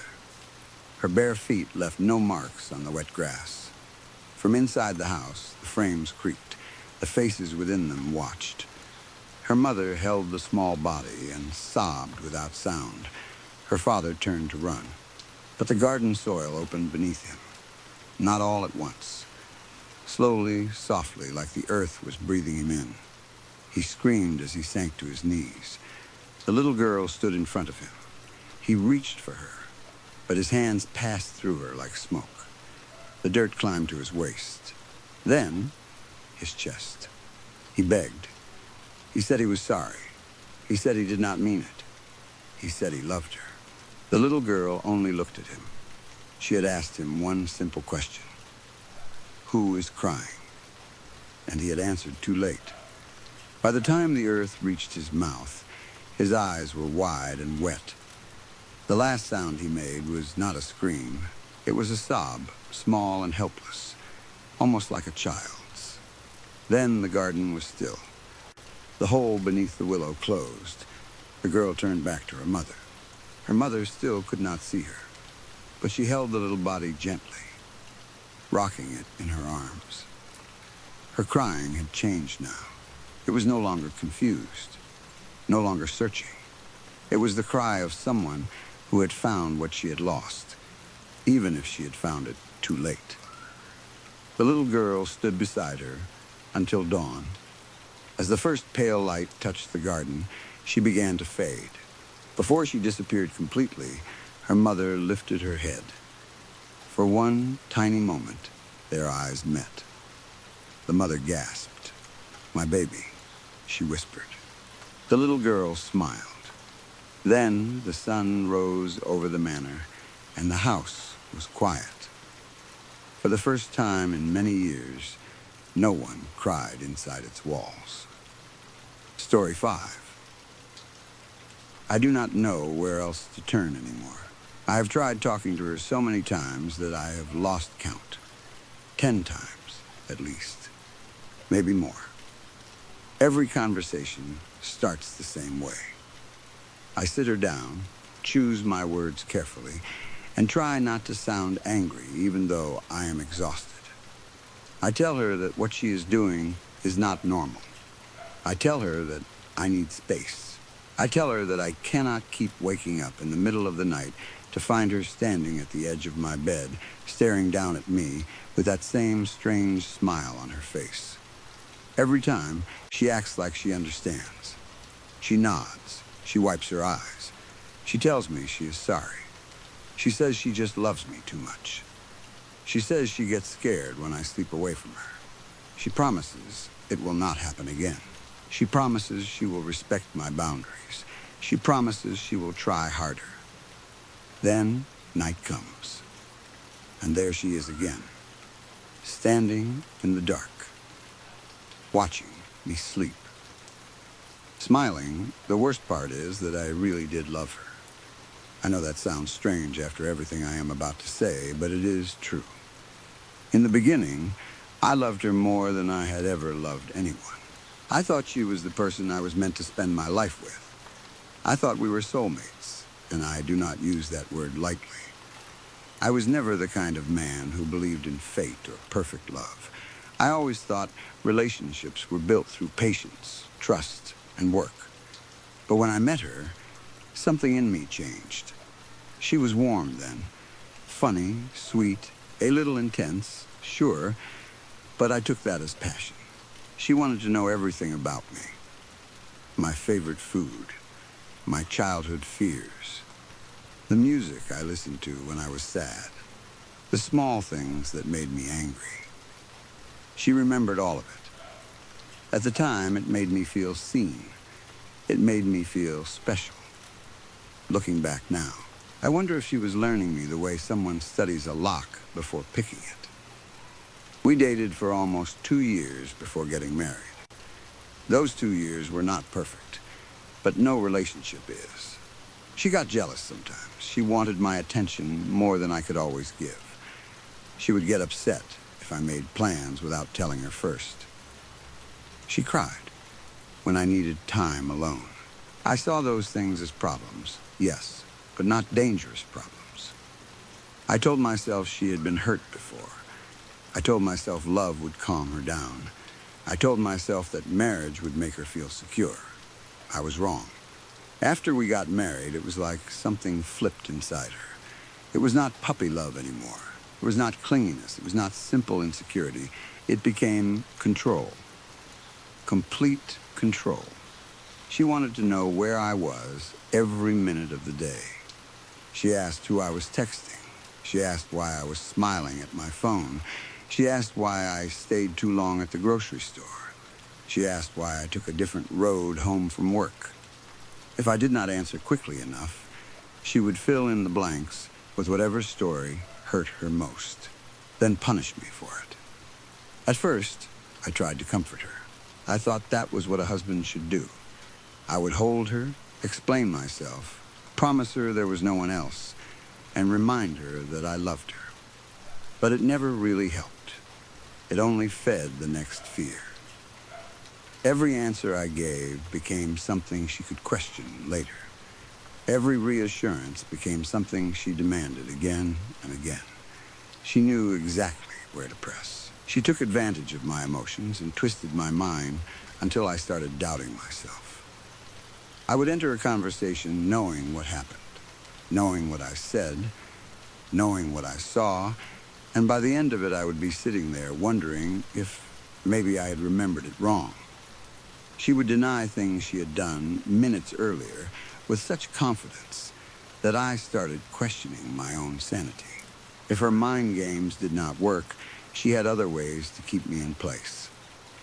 She threatened to hurt herself. Not always directly. Sometimes it was a whisper. Sometimes it was a tearful confession. Sometimes it was a sentence dropped into the middle of an argument like a knife on a table. I do not know what I would do if you left me. You are the only reason I am still here.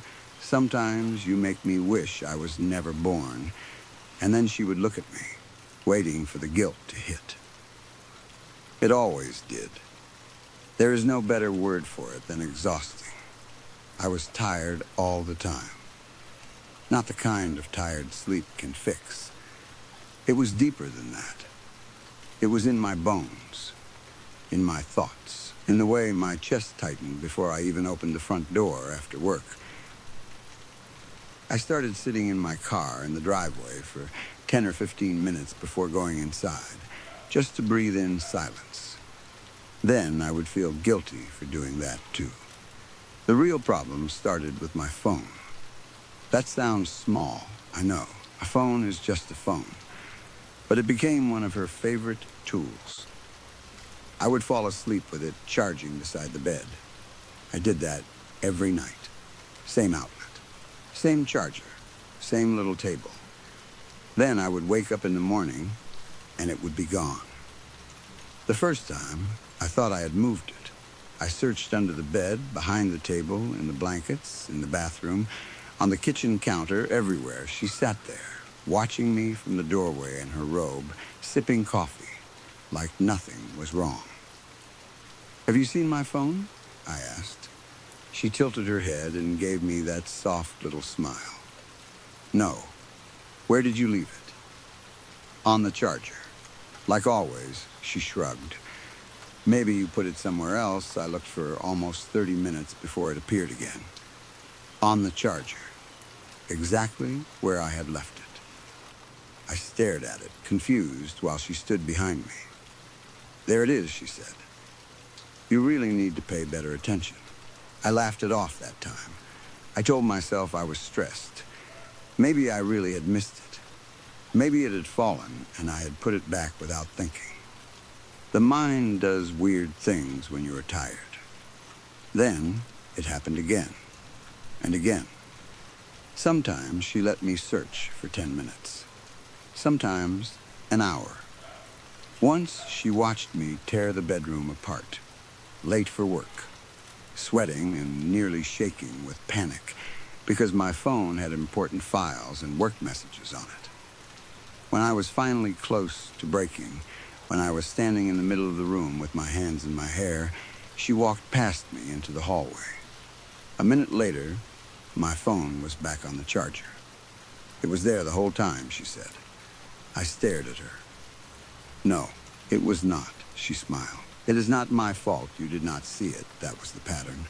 She would do something cruel, then make me feel crazy for reacting to it.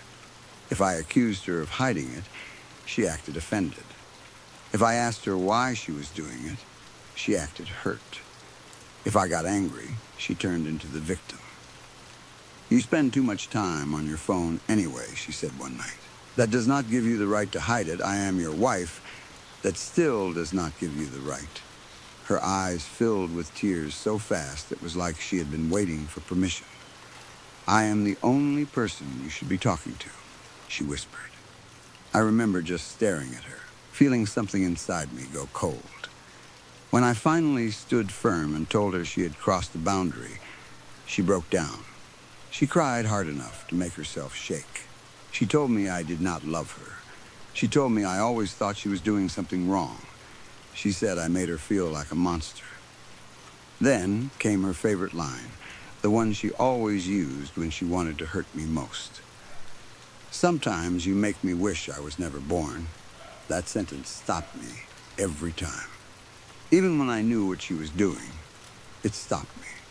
I would go from angry to scared in seconds. I would soften. I would sit beside her. I would tell her not to say things like that. I would remind her that she mattered. I would hold her while she cried against my chest. And somehow, by the end, I would be the one apologizing. Do you see what I mean by exhausting? Still, I tried. I tried harder than I think anyone will ever understand. I loved her through her outbursts. I held her when she cried. I stayed calm when she accused me of things I never did. I gave her passwords. I shared locations. I canceled plans with friends. I stopped talking to certain people because it was easier than fighting. I slept less. I worked harder. I became smaller in my own home, all because I thought if I loved her correctly, maybe she would get better. I wanted to be a good husband. But I am still just a man. There is only so much a person can take before something inside them starts to shut down. After years of trying, I could not do it anymore.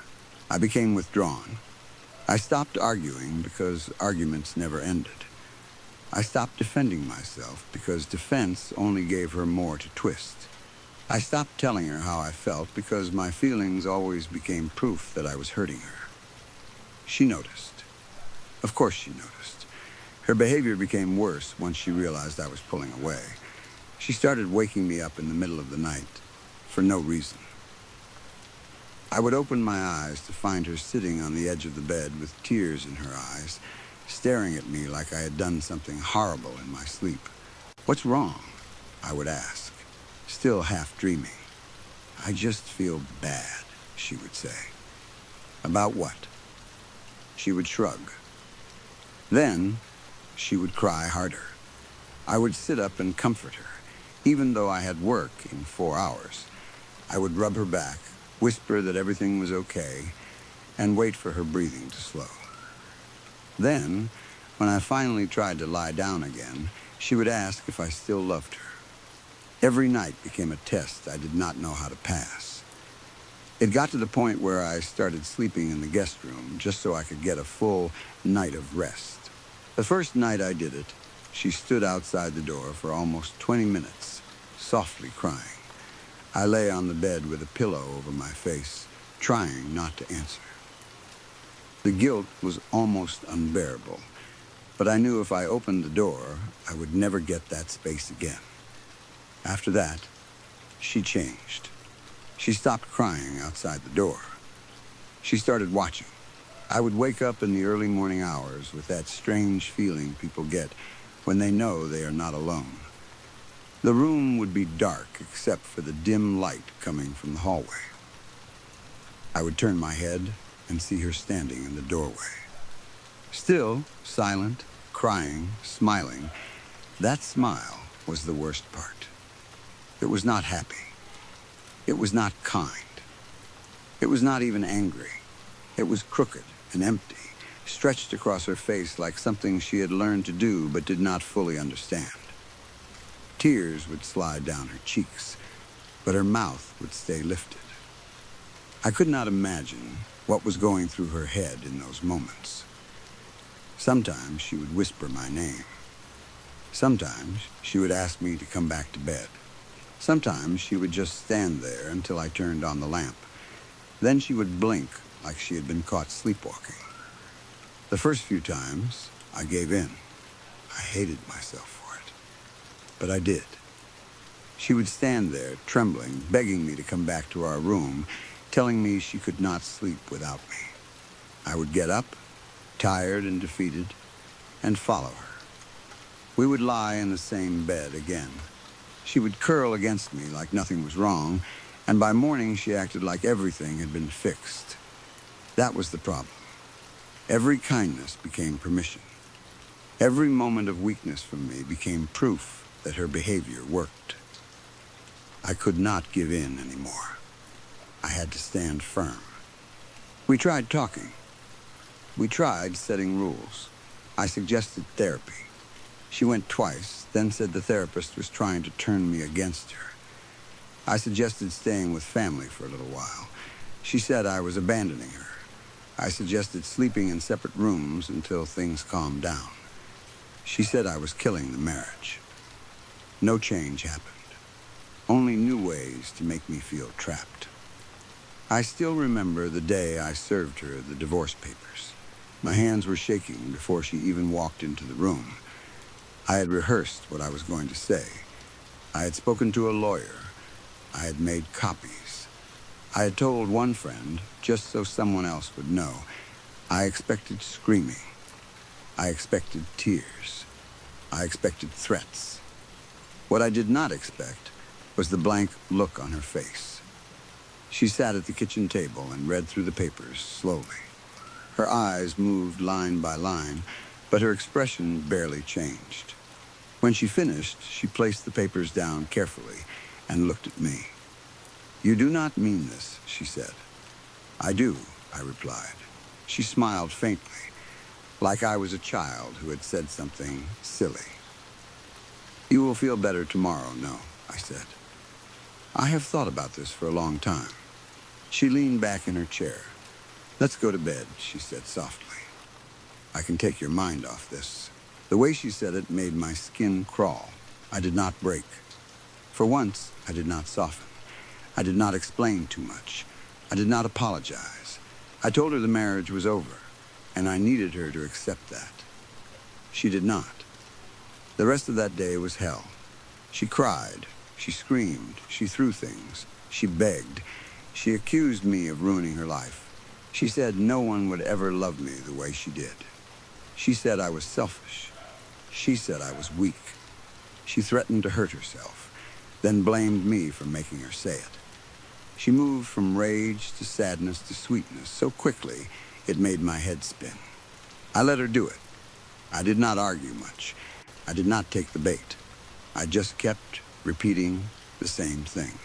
I am not changing my mind. Looking back, I should have gone to a hotel that night. I know that now. Everyone would say that was the obvious choice. But after years of threats that never turned into action, I thought I knew her limits. She had scared me before, yes, but she had never truly crossed into violence. I thought she wanted control, not blood. I felt safe enough. That was stupid. I went to sleep in the guest bedroom with the door closed. I did not lock it at first. I remember that detail clearly, and it makes me sick. I did not lock it because some part of me still thought locking a door against my wife was too cruel. I woke sometime after 3 in the morning. I do not know what woke me. Maybe the floor creaked. Maybe the door opened. Maybe my body simply sensed danger before my mind did. She was standing in the doorway. The hall light behind her turned her into a dark shape at first. Then my eyes adjusted, and I saw her face. She was not crying this time, but she was smiling. That same crooked smile. Her hair hung around her face. She was wearing one of my old t-shirts. Her bare feet were planted on the hallway floor. In her right hand, she held a kitchen knife. She gripped it so tightly that her hand shook. I could not move. I lay there in my pajamas, half under the blanket, frozen like an animal that knows it has been seen by something hungry. My mouth opened, but no sound came out. My heart beat so hard I thought she would hear it. She did not move either. We just stared at each other. I think she was running through possibilities in her head. I could see it in her eyes. She was imagining different endings, different ways the night could go. Maybe she was picturing herself walking to the bed. Maybe she was picturing me begging. Maybe she was picturing both of us dead. I do not know. After a long time, she finally spoke. "I love you to death, honey," she said. Then she slowly pulled the door closed. The soft click of the latch was worse than a scream. I sat there, shaking for several seconds before my body started working again. Then I jumped out of bed, locked the door, and dragged the dresser in front of it. I pushed it until my shoulders burned. I backed away, breathing so fast I thought I might pass out. She did not try to come in. That was almost worse. I sat on the floor with my back against the wall until morning, staring at the door and listening for movement. Sometimes I thought I heard her outside. Sometimes I heard nothing at all. Every creak of the house made me flinch. Every shadow looked like her. At sunrise, I opened the door. The hallway was empty. The kitchen knife was back in the block, clean and perfectly placed. She was in the kitchen making coffee. "Good morning," she said, smiling like nothing had happened. I should have called the police right then. I know that. I can already hear what people would say. But things are not simple when you have been trained for years to doubt yourself. Was it enough? Would they believe me? Would she cry and say I was lying because of the divorce? Would she say I was unstable? Would she hurt herself if I called? Would she hurt me later if they left? Fear makes stupid choices feel logical. Despite everything, I followed through with the divorce. I could not let fear stand between me and the chance of peace. I told myself the legal process would create distance. I told myself she would have to leave eventually. I told myself things would get better once the house situation was settled. But she still will not leave. She does not care about law. She does not care about safety. She does not care about locks, rules, lawyers, or paperwork. All she cares about is winning me back, or punishing me. Some days I cannot tell the difference. For now, we are still living in the same house until one of us can move out. I refuse to give up my home. I paid for most of it. I worked for it. I rebuilt the back porch myself. I planted the trees in the yard. I fixed the leaking upstairs bathroom. It is the only place I have left that feels like it belongs to me. And I think she knows that. So she uses it against me. She drifts through the house like a ghost that can still open cabinets and move furniture. She leaves small things in places they do not belong. My keys in the freezer, my wallet under her pillow, my work shoes in the bathtub. She writes notes and sticks them to mirrors. "You looked peaceful last night. I missed sleeping beside your breathing. You smiled in your dream. Was it because of me?" Sometimes she cooks dinner for two and sets the table like we are still married. Sometimes she wears the dress she wore on our first date. Sometimes she leaves old wedding photos on the guest bed. Sometimes she stands outside the bathroom door while I shower and hums our first dance song. And every night, I lock myself in the guest room. I bought a small door alarm. I put a chair under the handle. I sleep with the lamp on. Sleep is not really sleep anymore. It is a series of short blackouts between moments of panic. I wake up at every sound. I wake up already sweating. I wake up afraid to open my eyes because I do not know where she will be. Most nights, she stands at the edge of the bed. I do not know how she gets in. That is the part I cannot explain. The door is locked. The chair is in place. The alarm is set. Sometimes I even put tape across the frame so I will know if the door opens. But I still wake up and find her there, standing beside the bed, looking down at me, smiling. The first time it happened after I installed the alarm, I thought I was dreaming. The lamp was on. The door was still closed. The chair was still under the handle. The alarm had not made a sound, yet she was there in her white nightgown, hands folded in front of her, head tilted slightly to one side. "You looked lonely," she whispered. I screamed at her to get out. She did not flinch. She only smiled wider. The next morning, she acted confused when I confronted her. "I was in my room all night," she said. "You were standing over me." She frowned like she was worried about me. "Maybe you had a nightmare." I showed her the video from the small camera I had hidden on the shelf. Or I tried to. The camera had recorded all night, but the footage showed nothing. Just me sleeping. The room empty. The door closed. No one standing there. But at 3:17 in the morning, I sat straight up in bed and started screaming at empty air. She watched the video with me, her hand covering her mouth.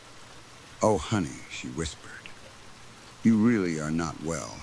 That scared me more than the knife. Because for a moment, I believed her. I watched myself screaming at an empty room, and I wondered if she had finally done it. If years of pressure, guilt, fear, and sleepless nights had cracked something inside my mind. Maybe she was never in the room. Maybe I was seeing her because I expected to see her. Maybe I was haunted by my own fear. Then I found the note under my pillow. "You look cute when you scream." I have not shown her the note. I keep it folded in my wallet as proof that I am not completely losing my mind. At least, I hope that is what it is. All I can do now is wait. Wait for the legal process. Wait for her to move out. Wait for some official paper or court order to make her understand what my words never could. Wait and hope she does not go over the edge before then. But I think she is close. Every day, she steps a little farther over the line. Yesterday, I woke up to find every framed photo in the house turned face down except our wedding picture. This morning, the guest room smelled like her perfume, even though I locked the door before sleeping. At lunch, I opened my work bag and found a lock of her hair tied with red thread. Tonight, when I came home, she was sitting at the kitchen table in her wedding dress. The knife was beside her plate. She smiled when I walked in. "I made your favorite," she said. I did not answer. I went straight to the guest room and locked the door. I put the chair under the handle. I checked the window. I checked the closet. I checked under the bed like a child afraid of monsters. Then I sat down and started writing this. I am writing because I need someone to know what is happening. I need someone to understand that if something happens to me, it was not an accident. I need someone to understand that love is not always soft. Sometimes love is a rope around your throat. Sometimes love is a locked door that still does not keep someone out. Sometimes love smiles at you in the dark while holding a knife. The house is quiet now, too quiet. I have not heard her moving for almost an hour. That should make me feel better, but it does not. Silence in this house is never empty. It is waiting. A few minutes ago, the lamp flickered, just once. Then I heard something under the bed. A soft scrape, slow and careful. I did not move at first. I told myself it was the house settling. I told myself it was a pipe. I told myself it was anything else. Then a hand slid out from beneath the bed frame. Long fingers curled around the edge of the mattress. Her fingers. I am standing in the corner of the room now, typing this with shaking hands. The door is still locked. The chair is still under the handle. The window is still shut. She is pulling herself out slowly. I can see the top of her head now. Her hair is covering her face. Her shoulders are twisted in a way shoulders should not twist. She is laughing softly. No, not laughing. Crying. No, both. She just looked up at me. She is smiling, that same crooked smile. She said she loves me. She said she loves me to death. And now she is asking me to come back to bed.